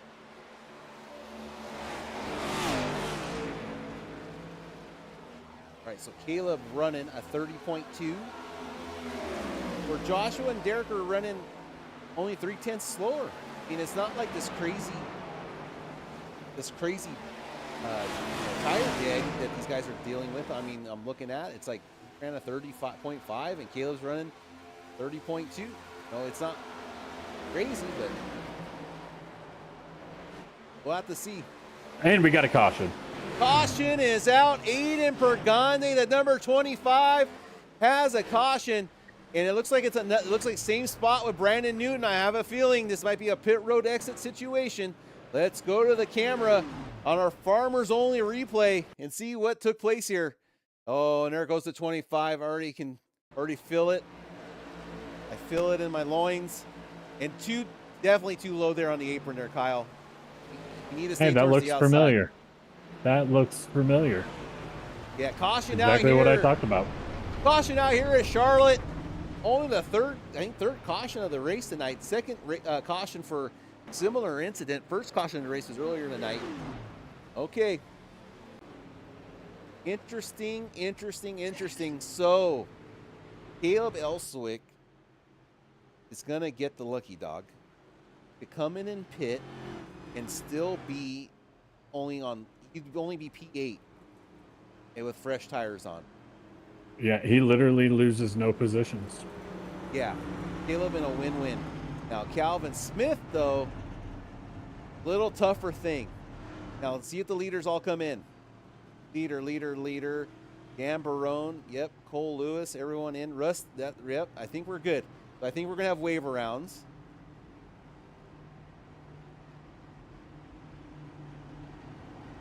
Yeah, I believe you're going to have Calvin, Rusty, Dakota. Should all be a waiver round. I mean, this is perfect timing right at their pit window. They can make it to the end now.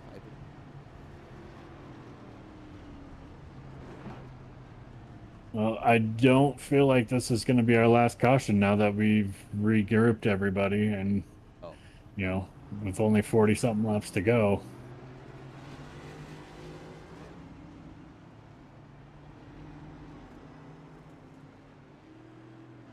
All right. Well, hey, with this little break, let's go ahead and have a shout out to our sponsors.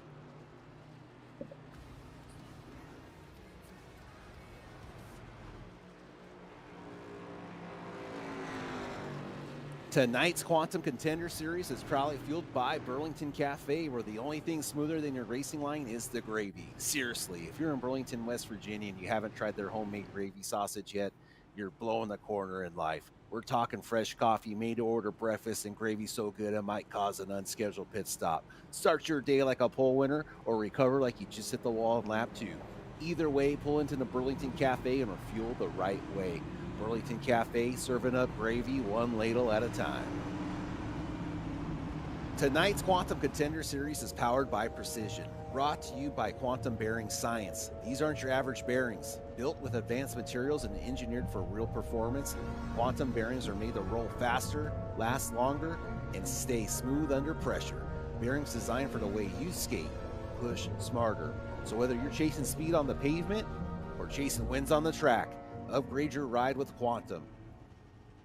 Yeah, special shout out to Grid Gold. If you want a 124th or 164th diecast model of your car, I'm talking your car you're rocking on the track, you send them their TGA file and they'll hook you up with a car that looks just like your car on iRacing in a diecast form. I'm telling you, these things are sweet.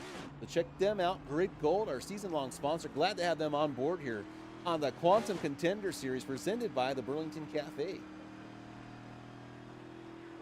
Also, speaking about diecast, you can't leave out B&B Diecasts. That's right, B&B Diecasts, the exclusive Lionel dealer, premier Lionel diecast dealer. They got pre-orders. They got codes for you here. If you're watching here on television, QCS code will get you awesome discounts, special shipping and offers for everything B offers. Check them out, B&B Diecast. Check out their Facebook page and Instagram. I know they have a couple specials right now I was checking out, so make sure you guys check them out. All right, Kyle, I'm going to try to do our Okaya Crank It Up session right now, as this might be our last yellow. You're saying it's not, but I'm not going to take a chance.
Yellow flag is out, Kyle.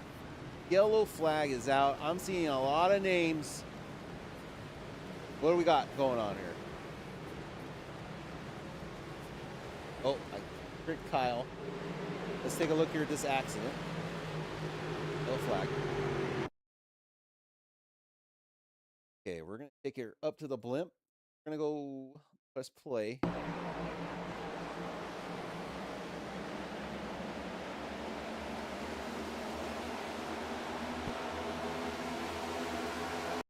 Oh, Brandon Newton up in the wall. Okay. Brandon Newton, let's take a look at this. Number 28 machine. Brandon having a tough day. Tough day gets even harder. Go ahead and bring it onto the chopper. Press play here. But he gets by. Okay, the 25. Aiden Bergana makes contact with the 28. It's up into the wall. The 14 in the whirler. Jason Bottoms, that's the bottom line. Gets connected with the whirler. The 31's able to shoot the gap in between, goes down in the apron.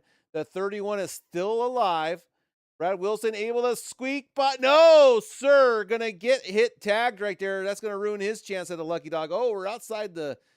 Oh, Stephen Horner with the pile driver off the top rope, giving an Undertaker a run for his money. Sign him up for the WWF. Because we got cars everywhere with that caution. Okay, we're going to rewind. And let's go back and take a look and see if we can see what exactly took place there. Brad Wilson. Yep, I got that. Stephen Horner. Let's check this one out. Oh, there's the sound control board. As we're going to press play. Yep, I'm on board with him as well. I'm not sure what he was doing or what he was watching. You know, it happens, man. Things happen quick. We're able to be in the benefit of the broadcast booth up here. Okay, so this shakes up a lot of stuff going on. Looks like Derek Riley, during that little segment, was able to jump up to P1. Kyle was right. That wasn't going to be our last caution. He nailed that one on the top of the head as we are back under caution. Okay, lap. This is going to be a shoot. This is going to be tough now. You got a lot of guys trying to get that trophy, trying to get this last win of the season, try to cement their way into the chase. So that is a hard line to do here, you know, finishing the race or not finishing the race because you're a little too aggressive. Jason Bottoms back into the pits. Unfortunate for him, showing about 2 laps down there for 1 lap down there for the number 5 machine. Not bad for the 5. That is true. Only a lap down. That is not too bad there for 12. 5. Get back up the front. Let's take a look at our top 10 here coming down in here for the restart.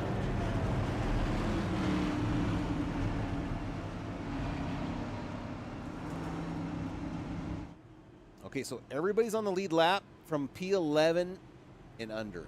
P11 to P1, that is your lead lap cars. I showing Jason Bottoms a lap down. Gambarone might be 2 laps down, it seems like. Rusty Rafferty shown in 9th spot. Keeping an eye on him.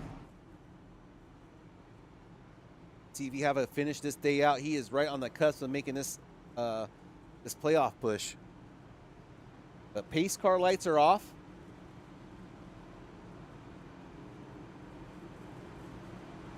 We're getting ready to go green flag racing once again here from Charlotte at the Quantum 270.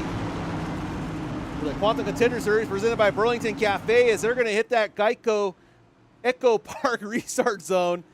Derek Riley leading them there. And away we go. Guns a fire, and there goes Riley. Jason Trevino having a tough time off that restart. And then gets away to number 1 of Derek Riley, Cody Dorsey. This week's winner in the Bonfire Gift Truck Tuesday. Taking the outside lane, looking for 2 wins this week. Can he do it? Derek Riley going to go ahead and shut the door. See, that's what I'm talking about. If Cody was able to get down to the paint, he would have been able to grab the paint and get a little better run. But if you're not going to, you're too lazy, you're going to get aero blocked. You're going to have a tough time. So I'm going to keep an eye out, though, now that Caleb Elswick, it's all on even ground now. You see who's in 5th place right now, right? Our very own Chris Smith trying to hold off the Elswick machine as that Louisiana T is trying to make a statement. He feels it. He feels the front of the pack, and it only inspires him even more as that 37 machine is fighting hard. Lots of battling every which way. See how Caleb's going to paint the line over the left front, going to get underneath that wake of the 25 of Rusty Rafferty. Sorry, the 26 of Rusty. As Chris is stuck up there on the outside lane. Not a bad thing, but I feel like it is going to eat up your tires. Everybody here on equal footing. We can make it to the end here if we have a green flag run. There's Cole Lewis in the back trying to bow at Calvin. Calvin's car not looking so hot here back in the dirt, but like Cody Dorsey takes the lead here at the Quantum 270 on lap number 146. We have a new leader headed down the backstretch here. Joshua Smith's waiting in the wings. Kyle Schmidt's now showing up. The cream of the crop is rising here towards the later end of this race.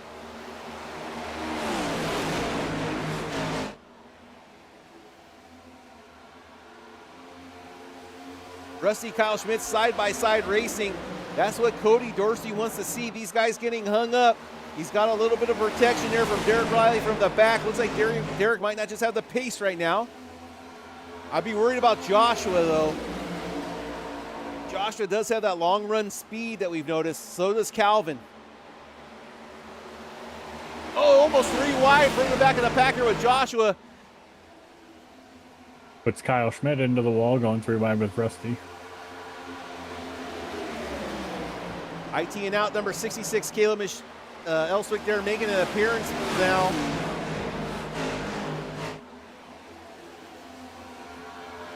Finds himself stuck between two cars. Wow, close side drafting there from Rusty. Got to be real careful there, Kyle. I think I've learned my lesson with the side drafting. I feel like I make a mistake side drafting, and then I don't do it for a while. And then you get comfortable again and start doing it again.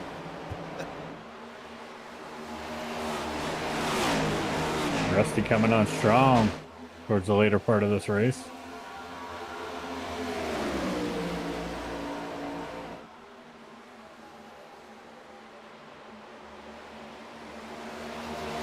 There's your fastest 5 last lap. Just keep an eye on that with the guys' lap time. See who's putting down some burners each time by. Chris Smith there, top of the board. Yo boy, 29.85. Just 100 faster than Rusty, but out there to Chris using that draft. Cody Dorsey out to 2/10 of the lead second there. You can see Derek Riley running in the second position. Rusty Rafferty finds himself up in the third position. Joshua Schmitz, Caleb Elston going toe-to-toe for P4 right now. Don't look now, the 3 of Calvin Smith slowly making his way back up. Calvin using that outside lane. So is Kyle Schmitz. It's starting to get cooler out here.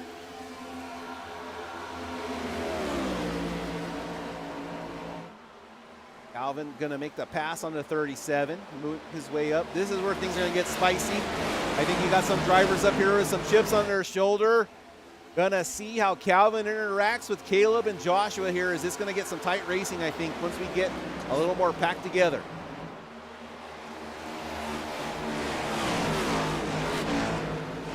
Oh, there he gets loose. Joshua and Caleb are touching.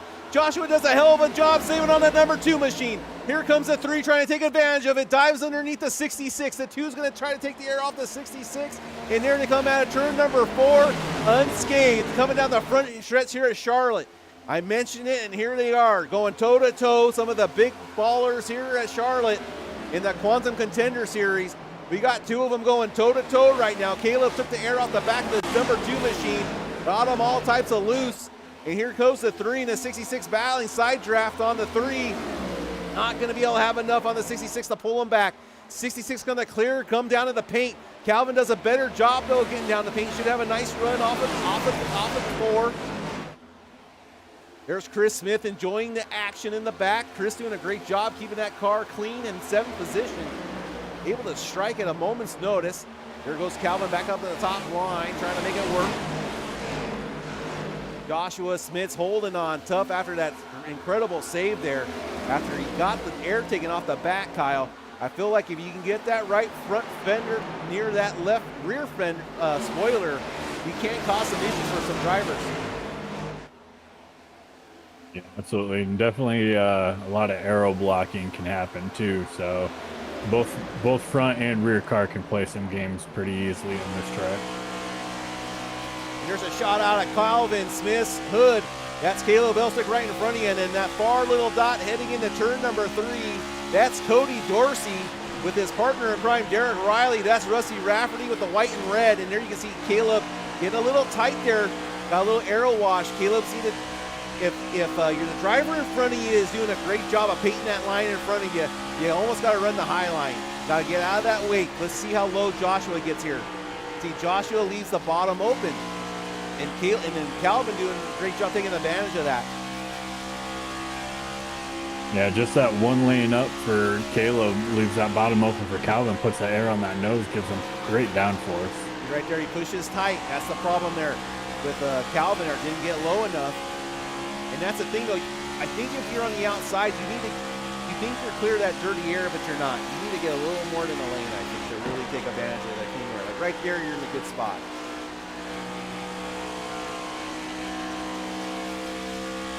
All right, let's take a look at the race in hand. Take a look at our leader, Cody Dorsey, leading some laps up here, looking real good.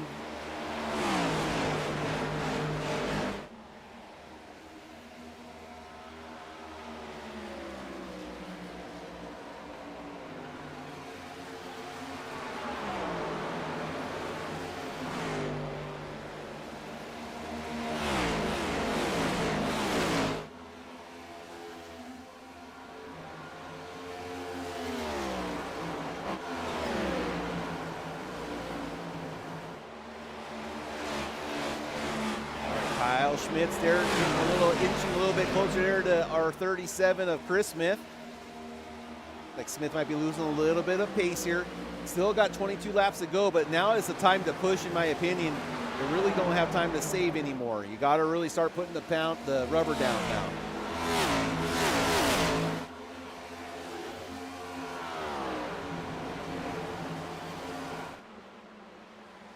Yeah, I think even though this run is shorter than what a typical fuel run would be, you still have to save that front right. Otherwise, you're still going to be hurt with the last 10 laps to go. There's the lap car, Stephen Horner there. Everyone goes up high, able to avoid that. Nice little pack of cars there. That's Joshua, that's Rusty, and Derek, that little three-car group. And then further back behind them, you got Caleb Elswick and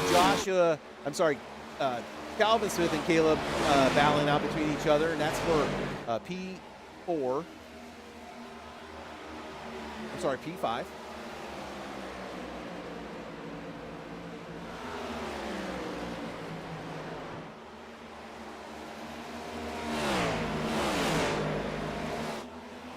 All right, side-by-side action. Here comes Rusty looking bottom door on Derek Riley, headed into 3.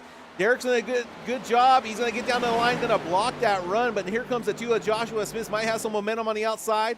Joshua hits the outer barrier wall. You see the dust come off of that corner of the car. Another shot there to the Schmitty shots machine, as that was one Schmitty shot he took.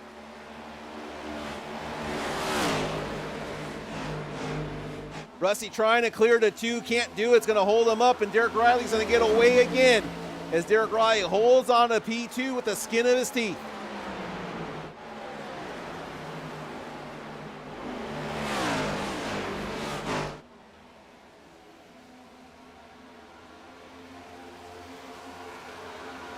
$18 laps to go here at Charlotte for the Quantum 270. Presented by the Burlington Cafe on the Vortex Racing Network. We're glad to have you on board here on tonight on this beautiful Thursday evening. Hope you guys are enjoying the race as we are, as this is the regular season finale. And it's one hell of a race right now, as there's Joshua on the outside going to take over P2 from Derek Riley. Derek Riley under attack now from Rusty.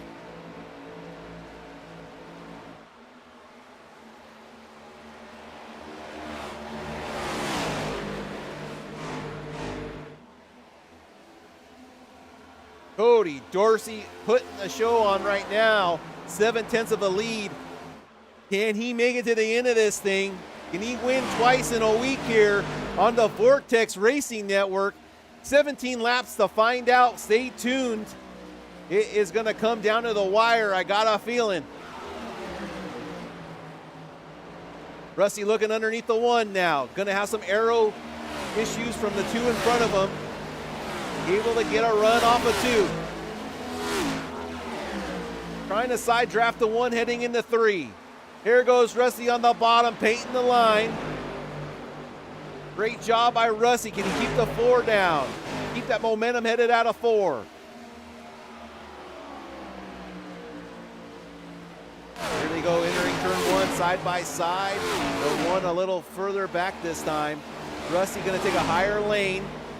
Here they go out of turn number 2, and almost touch the wall, they do.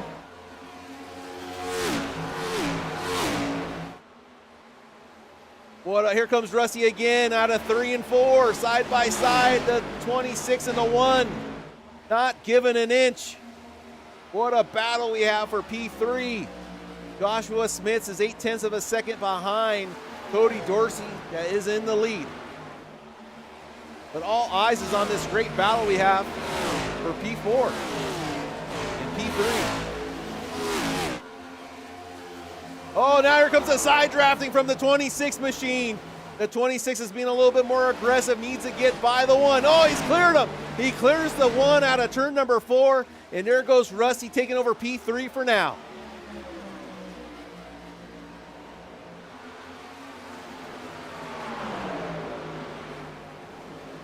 All right, let's check out our leaders' lap times. Let's take a closer look at the data. 30.4. Joshua Smith ran a 30.34. So that's a tenth of a sec, a tenth of a second or so quicker than old Cody Dorsey. Cody's got 13 laps to try to make this thing last. So not hoping for a yellow. Hoping to outlast Joshua Smith. Rusty Rafferty also putting down some quick lap times. That time, again, Joshua Smith's a tenth faster. And the closer Joshua gets, the quicker he's going to get. He's going to get a sniff of that draft.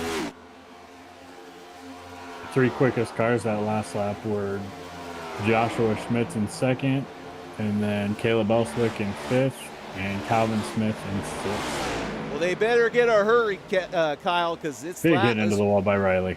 This race has got 11 laps to go. They got to get a hustle on their bustle if they want a chance to grab this win away from Cody Dorsey.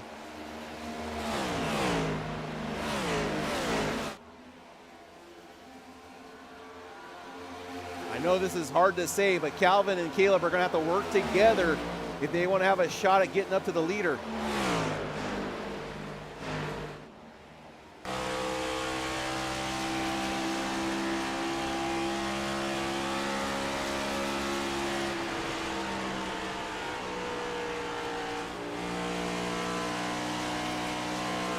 Leads down to 0.4. That's a shot out the rear bumper of Cody Dorsey's number 9 machine with 10 laps to go here at Charlotte at the Quantum 270. What a way to cap off the regular season if Cody Dorsey can hang on to win this regular season finale. But Joshua Smith, as you can see on the screen, is on a tear and gaining each and every lap on the number 9 machine.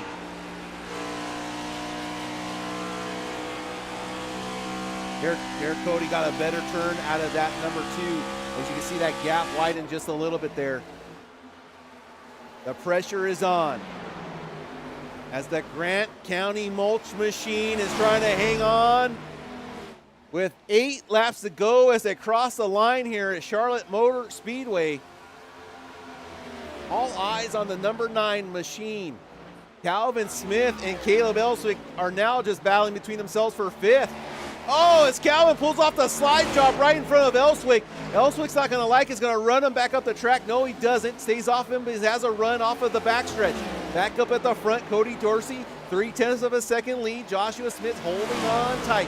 Caleb Elswick and Calvin might be bringing out a yellow of their own if they keep up these shenanigans. Calvin's going to get a nice little run off the momentum, try to come down and side draft off the 66, cross the start-finish line. Here they come. 2 across, heading into turn number 1. 3 on the outside, looking to try to get a run on Caleb. Back up at the front. Cody Dorsey, Joshua Smith battling for the lead of this race with only 7 laps to go as they enter turn 3 and 4. Caleb Elswick and Calvin Smith still battling it toe-to-toe. Cody Dorsey not hoping that these two get involved and cause an incident here. A yellow flag is the last thing he wants to see as that lead has now vanished down to 0.2 of a second. Joshua Smith is on a tear. Calvin Smith gets touched in the wrong place, tries to hold on to it into the outer barrier wall. There's no sparks flying off of it. Great save by Calvin. Yeah, great save there by Calvin, able to keep it clean. And there goes Caleb be the gentleman, giving it back. Him the position. Unbelievable there.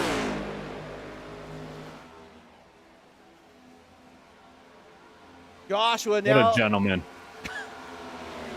I don't know. I would have just kept driving. Cody Dorsey now out to 2 seconds of the lead. It is getting tight, and it is getting close in the final moments of this race. 5 laps to go. Cody Dorsey trying to hold on. Joshua Smith now putting on the pressure. Who can get to that bottom? See how Joshua was able to dive lower than Cody there. That is going to open it up on the inside, and here comes Joshua across the line. The 2 cars now are battling side by side. Joshua Smith's going to not clear. Cody Dorsey's got another chance here to try to get back on the outside before he closes the door on that position and on this race, and he does. There goes the 2 to the lead. New leader, 4 laps left here at the Quantum 270. Joshua Smith to the lead.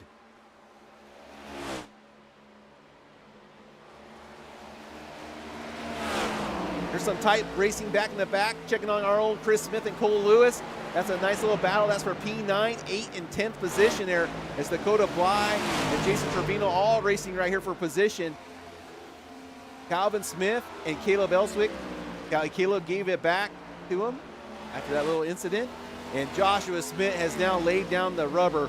He's out the 0.6 of a second lead with only 3 laps to go here at the Quantum 270. Barring a yellow flag here late, Joshua Smith looks like to be coming across the start-finish line first at the end of this thing, but you got to get there with 2 laps left remaining. 1 more lap for the white flag to make this thing official. Cody Dorsey trying to run the high line, doing anything he can to make any gains on that lap time. As now Joshua Smith's out to 0.8 of a second lead. Coming this time by, white flag will be out in the air for Joshua Smith in that number 2 machine from Schmitty Shots. Involved in that earlier incident earlier in the day with Tucker Lovelace. There he goes. The white flag is out. This thing is official. Next time by, the winner will be taking home the Quantum 270 here at Charlotte, the regular season finale. Rusty Rafferty doing a great job in 3rd place, looking to punch his way into the chase. But all eyes on Joshua Smith as he takes turns for the very last time here out of turn 4. Going to look for that checkered flag waving as he's going to win the Quantum 270 here on the Vortex Racing Network. Cody Dorsey's going to pick up a P2. Very short, but not enough. Rusty Rafferty, I think, kicks his way into the chase for the championship. So big shout there to Rusty, barring any penalties after this race. But Kyle, I'm going to go ahead and let you try to grab Joshua here. You know how I like to get these guys fresh off the win while they're doing a burnout. See if I can get them real quick here.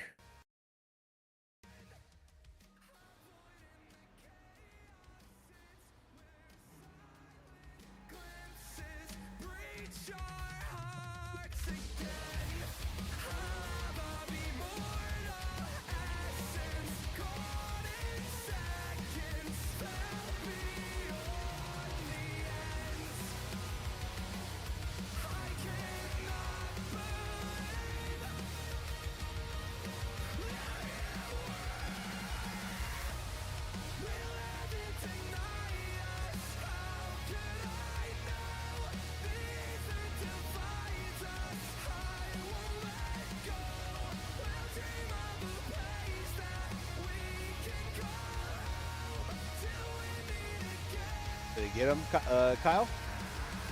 Not see him quite yet. I got it. Josh Schmitz, congratulations. You Thank have you very won much. winner of the Quantum 270, man. Pulling off some late heroics there. Great job. Congratulations. What are your thoughts here on this race? And I'll hand it over to you and Kyle Lynott to take over the interview, sir. Great job. Yeah, the top side came in as the sun went down. I knew I could kind of keep that for later and didn't really show it till I needed to. I could wrap that line pretty good, and that's where, you know, most people were struggling, didn't seem to get it all the way down there, so I knew I could catch them on the bottom and make the move on the high side. Yeah, no, you had a great run there. You know, you got in some trouble early, you know, with your dad basically just losing it, and you had nowhere to go, and you know, you had that, and then you had a little bit of a run-in with the 71. So your front end had some damage throughout most of that race. So how were you able to overcome that and still lay down the lap times you were doing? Yeah, luckily that the nose damage was only like 8 seconds, and I just took that on the final caution, or the last pit stop I had under caution. I think it put me in like 4th, but I knew the long run I'd be fine. I definitely was letting people go quite a bit on the short run just because that high side would just eat through the tires. But the first crash also kind of got lucky, only had 30 seconds of damage, so it, you know, a little bit of luck never hurts. You're definitely looking good out there. You know, that top side, like you said, you know, once that sun went down, we could see a lot of speed up there, and there were a few guys that were running it, but not very many. A lot of guys stuck to the bottom. About how far into that run did you decide that, okay, it's time to start moving up? Into that last run? Yeah. I think it was probably 15 in, and I wasn't going to try the high side until I got close to somebody. then maybe 25 to go or so, made the move for third and second, and it stuck pretty well. Then I don't think Cody was looking or something. I was worried that he might have saw that and was going to run that, because the start of the race, you could run 2 good laps up there, and then that's all the tires could handle. And then towards the end, you could really do half a run up there, and it'd be fine. Well, you put on a show. It was exciting. So, any shout out for us this week? Yeah, go check out Schmitty Shots on Instagram. He has a link to his website there. My Mom's Addictions on eBay, and Spare Parts Gaming Community on Facebook. Cool. Well, congrats. Enjoy it. Looking forward to the next race. Awesome. Appreciate it. Thank you, guys. All right, Kyle. That was Joshua Smits. Great job there for Joshua cementing his way. We'll have to see if that moves him up or down in the standings early maybe tonight, or we'll update you when we go to our first chase race, which is very exciting, next week. So are we off? I'm not even sure if we're next week, because I know there's a holiday, but I think we're I'm not sure. We'll get back to you on that. I take it one week at a time, and that's just kind of the way I live my life every Thursday. Thursday at a time. Okay. Let's see what we got going on here. Kyle, who got Cody it for me, in buddy? with us here. Okay. Yes, sir. Cody. Hi, fellas. Man, that was a heck of a run at the end, and just didn't look like he had enough tires. But walk us through your thoughts for that last about 35 laps or so. Well, I found out how valuable clean air was. That was the first time tonight I got to experience it, and it was fun. Pretty much just that. Pretty much just whenever Josh got around Derek, I knew I was going to have to start playing just pack dirty air on his nose, and I was kind of just trying to watch him, and I just started trying to see where he was at. That's why I started like creeping up and running the middle so I could block him high or block him to the bottom. And I think I got caught looking in my mirror just a little too hard, and I went into the corner and I kind of missed the bottom, and then that's all it took with Josh. I mean, Josh is that good of a driver. I mean, you make one little mistake, I mean, he's gonna pounce on you. So I didn't pack it, put the dirty air on him, because like right there would have been a good time for how close he gets, because it probably would have shot him back probably about 3 car lengths if I could have packed the dirty air on him. But missed the bottom. I mean, it was a good run by Josh. I mean, nothing I could do. I mean, nothing I could really change. I mean, those guys were better than me tonight. I just fell fortunate into strategy and kind of got myself up in there. Well, it was a good run, that's for sure. You've had a pretty good week winning at IRP on Tuesday, and then turning around and coming back 2 days later and with a P2 finish here at Charlotte. Do you feel like your win gave you any confidence for today's race? Definitely, momentum's key. I mean, it definitely couldn't hurt. I mean, I was very fortunate to win that race on Tuesday night too. Just, stuff happened. I lucked out there, and just the same thing tonight. I mean, I was already in a pretty good spot with some of those guys because they were pitting kind of early, and I already shaved the pit stop off of them. Like, I think Ellswick and Calvin, they pitted really early. I don't know if their strat was to cut for 2 tires with 20 to go or what it was, but I was good. Before that last caution came out, I only had one more stop and I was done. So I was able to save enough fuel to pretty much eliminate an extra pit stop. So that was my strategy going into the race. I kind of knew what I needed to do with fuel, and I just kind of did that from the get-go. And luckily it still played out with even without fuel being really a factor. It still played out. The strategy kind of helped me there. Yeah, we're not quite sure on what Calvin's strategy was. Caleb, we knew he was going to be short, so he was going to have to cut that one. But Calvin, we're not sure on. We'll have to maybe catch him at some point and find out. But congrats on your win on Tuesday. I want to say that had Mr. KK over there not been eliminated out of that race early, you probably wouldn't be sitting in victory lane on that. But either way, a win is a win, and it was a heck of a one.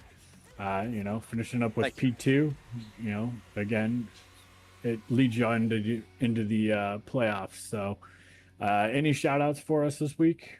Of course, I want to thank you guys up in the booth and VRN in total. We couldn't put on this great show without you guys. We greatly appreciate you guys. Want to shout out to my mom. I know she's watching. I already got a text message from her, so hi to her. My bad, I slipped up. So, and just shout out to Kevin's KK Woodscapes. If you guys need trophies or stuff, go out to hit him up, man. Kevin does great with that. B&B Diecast, appreciate them coming on this season. Grid Gold, Okaya, I know Kevin, I know you love playing Okaya and stuff, and we're fortunate to have them with Dakota being their cousin. Grant County Mulch, can't forget them, got them on the car tonight. Happy to run good with them on there. Usually kind of struggle with them on the car, so it's good to have them. And thanks Dakota for making the paints like he always does for me every week. And shout out to Derek and him for helping us run this league and stuff, and all the guys. We've had a really great season. Very happy with the guys in the league. A couple new guys came in tonight. They ran very good from what I could tell, and I greatly appreciate it.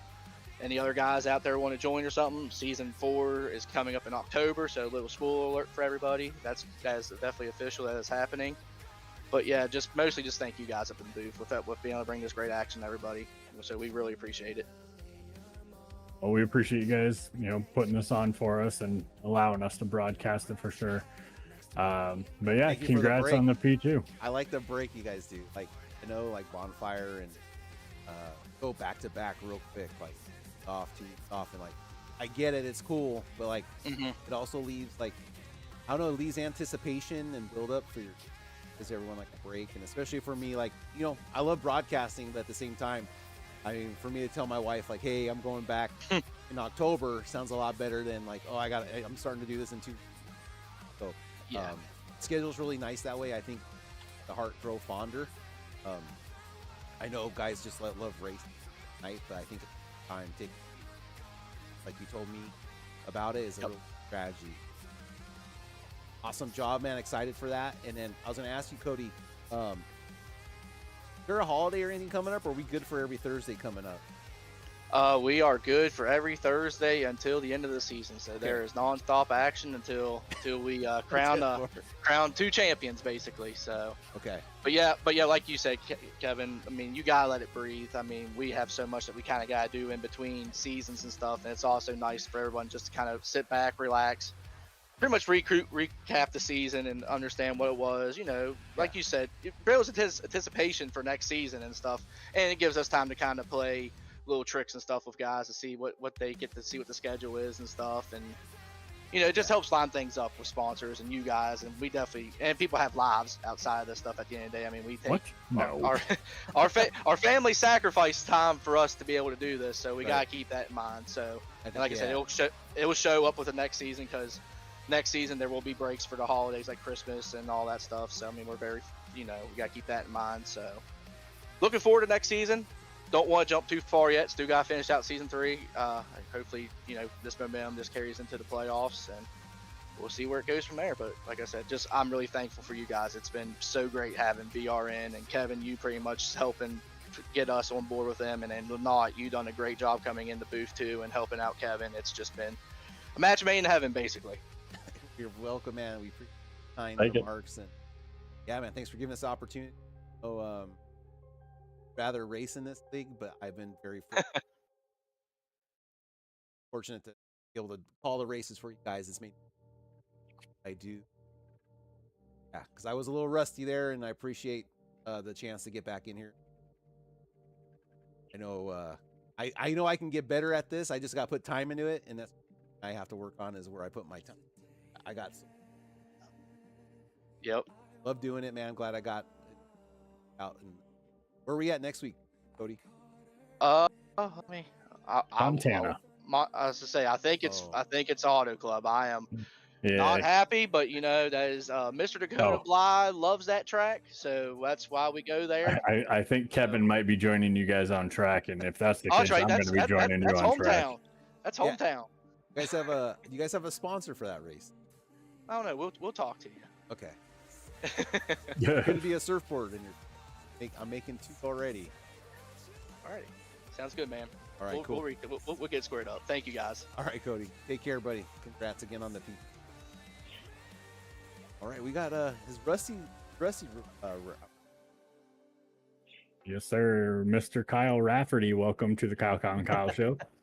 How are you, fellas? It's been a minute. It has been. Thanks for reminding me.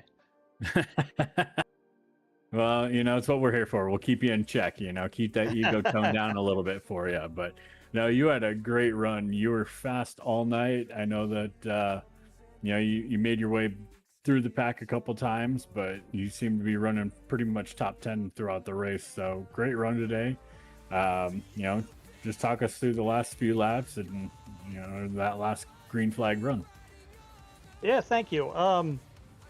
Yeah, I kept the cautions kept falling completely against me, and that's what kept putting me back, and I drive up and get put back again, and so that was a really frustrating part. But I knew that ultimately my goal tonight was to worry about Wilson, and I guess they sent him out to sea because he was 15 laps down, and so as soon as that kind of happened, that I really wasn't too concerned with winning. Obviously, I wanted to win if I could, but ultimately it was just maximize my points and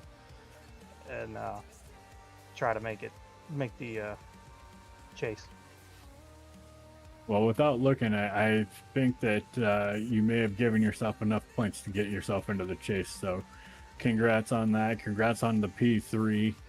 You got anything for us about your race or any shout outs you want to throw out there? Oh, I want to thank you guys for broadcasting this. You guys do an awesome job.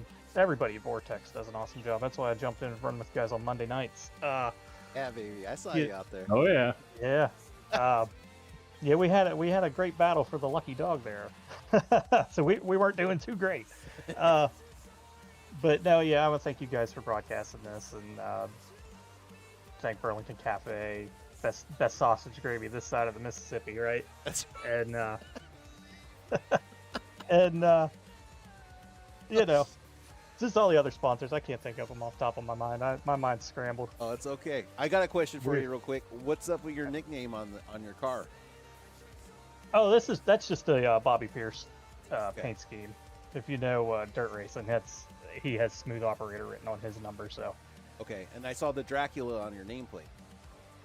That is my my poor kitty cat. He tragically passed away a couple months ago, and so now my painter, every time that I have him do a paint, he throws Dracula in there, and he's actually my pit board. Whenever I pull in, I can see his little face when I pull in. So. Okay, that's cool.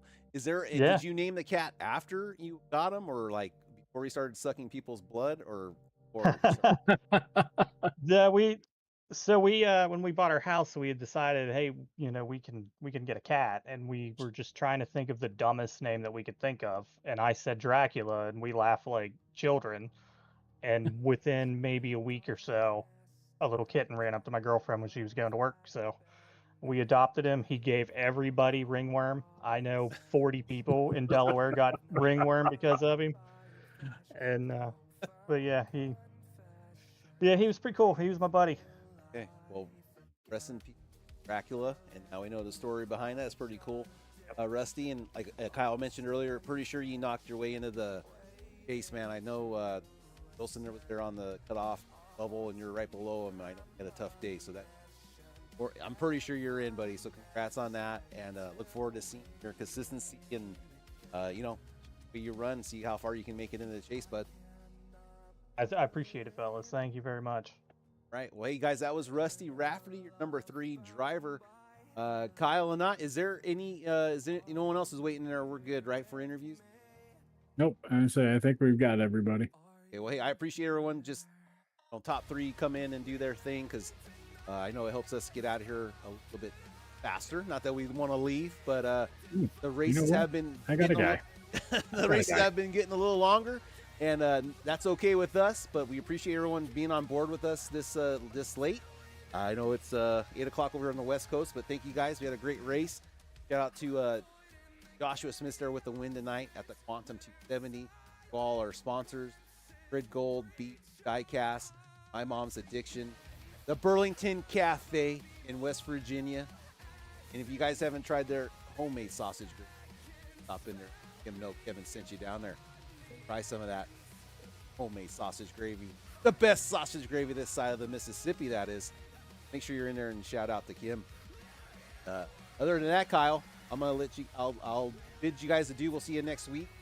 Kyle, any closing thoughts on it? Yeah, if we got a couple minutes, I got a guy we can pull in real quick. Sure. Caleb. Oh, hey, sorry. Hey, What are you? What's up? hey, seen you You in chat. scared You the know crap what? out of me. Thought, Holy hey, cow. that's what we're here for, you know. Just thought we'd pull you in real quick for a quick little chat with you. You know, congrats on the regular season champion, or being the regular season champion. But eventful race tonight. What was your? We saw you pit really early, so we're just kind of curious as to was that planned or was that oops, I didn't really calculate my fuel all that well. No, actually, it was planned. I was just kind of playing around, seeing what I could do. I kind of had it in my mind that I wanted to do 36 lap runs, and I knew I could make it on 4 stops with 36 laps. And I felt like I was concerned more about the undercut, somebody trying to undercut me, because it's just so hard to pass unless you have an abundance difference in tires. So I was really concerned about, if I was leading and just like Rusty, I think at the first time we were talking about, he was sitting right on my door like 3/10, but you couldn't get enough momentum on the outside to really pass me. So I was really concerned about, trying to play defensive to somebody undercutting me. And I knew if somebody tried to pit at 35 laps or anything earlier than 35, they would have to run long at 1 stop. So I was like, I had set my mind just to try it out and see if it would work and pit every 36 laps. And it really worked. You're playing a little game because if you get a caution, just like you saw in a couple times, I got lucky a couple times and then the last one didn't. But it was just really just trying different things out, just seeing what you could do, because the race was really dictated by dirty air. I definitely wasn't the fastest, but I could just sit there and run my line, and after about 5 or 6 laps of the new tire wear, you just really couldn't do much. You had an eventful race, and like I said, we just wanted to pull you in real quick and tell you congrats on that regular season championship. So quick shout out for anybody. Yeah, I appreciate it. As always, thanks, good Lord above. Finally got some good news on my grandmother. She's going to be released from the ICU in the morning. So Awesome. we'll be ahead and taking her down to a nursing home to start some rehab there. So hopefully we can continue receiving answers, and then hopefully she can get a speedy recovery with what she can. As always, thanks, good Lord above, and thanks for the team for allowing us to run and have fun with this. I know Brad didn't end up the way he wanted it, but it was a good learning curve for him, and I think Tucker got to get involved a little bit. I know he messed up some stuff, but just really enjoying the race. Really enjoyed racing with Chris there, or Calvin, and I'm really having fun with it. I know the points it got exploded after everybody kind of missed the race, but I think it probably would have been really, really close between all of us. If those guys didn't have to miss those races. So just really enjoying having fun, racing with these guys, and looking forward to each and every week. We appreciate you. You put on a heck of a show this season, so congrats. Enjoy that, your week or your week celebration, and we'll see you back here for the postseason. Yeah, I appreciate it. It won't be much. I think we got Auto Club next week. So not very good there, so brace yourself. All right. Well, thank you, Caleb, for that, and we'll see all you drivers next week at Auto Club, the best racetrack I think we ever built. To be honest with you, it's just Absolutely. It's one of my all-time favorite tracks. I'm partial to Iowa, but I do love Auto Club. I hate that it's not there anymore. It's one of those tracks right when it was getting good, never gotten rid of. Like right when the next gen car was its sweet spot. I mean, it just sucks. And I worked over there, got to take pictures. Was like they're not really doing too much with it, so hopefully we'll go. Okay, Cody Dorsey letting me know Derek and Rusty made it final 10. So Derek got himself in, so did Rusty. So another man's loss, another man's gain. So we'll see how that all pans out next week as we're at Auto Club. Can't wait for that one.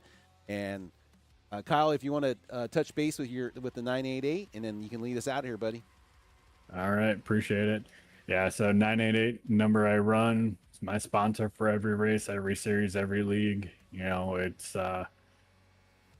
my way of reaching out. Unfortunately, I went through that loss with my dad about 5 years ago, and he's one of the reasons that I am who I am today, and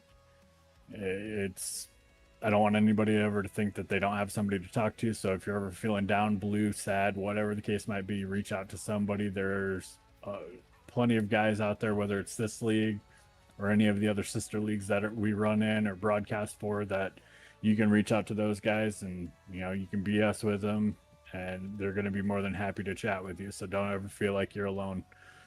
But yeah, no, I think we had a great regular season. I think you'd agree with me on that one. We've had a lot of great races, a lot of great competition all the way through, and I definitely can't wait to see what happens in the chase. So yeah, we're gonna have two. We're gonna have the chase, and then we're gonna have, I think, like a best of the rest kind of thing for the guys that didn't make it. So definitely have a lot of action to be watching on the track. So make sure you guys are watching. You guys all get to the track, because it will make the competition even better. So if one of those drivers has a bad day, it really hurt them. I think that's important with things like this, is our attendance. So hopefully everyone shows up as much as they can to help make it as that. I feel like the integrity of it, even more stronger than it needs. So hopefully you guys will show up for that. A lot of incentives. And then, yeah, I think that's it, Kyle. I think we're all ready to rock and roll. I'm going to talk to Cody. Talk to Cody about a surfboard. And then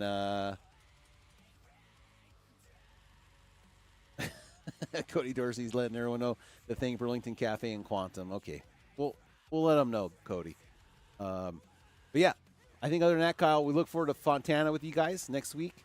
And God bless everybody. Remember, 988 Suicide Awareness and Prevention. That's a hotline. Call it anytime. And you guys, look forward to you guys next week. God bless. And check out our sponsor, Okaya. Awesome band. Check them out on Spotify. See you guys next week. Take care. Back to so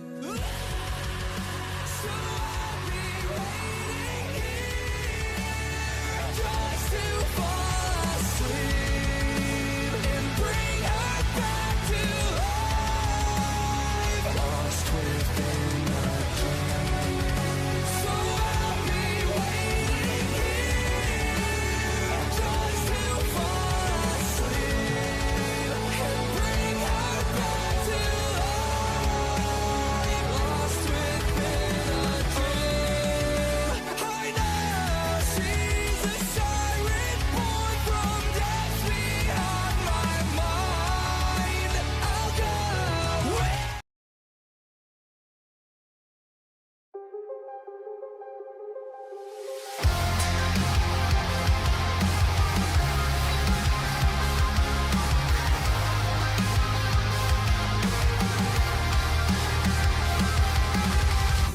lost in a dark ocean, caught beneath the currents.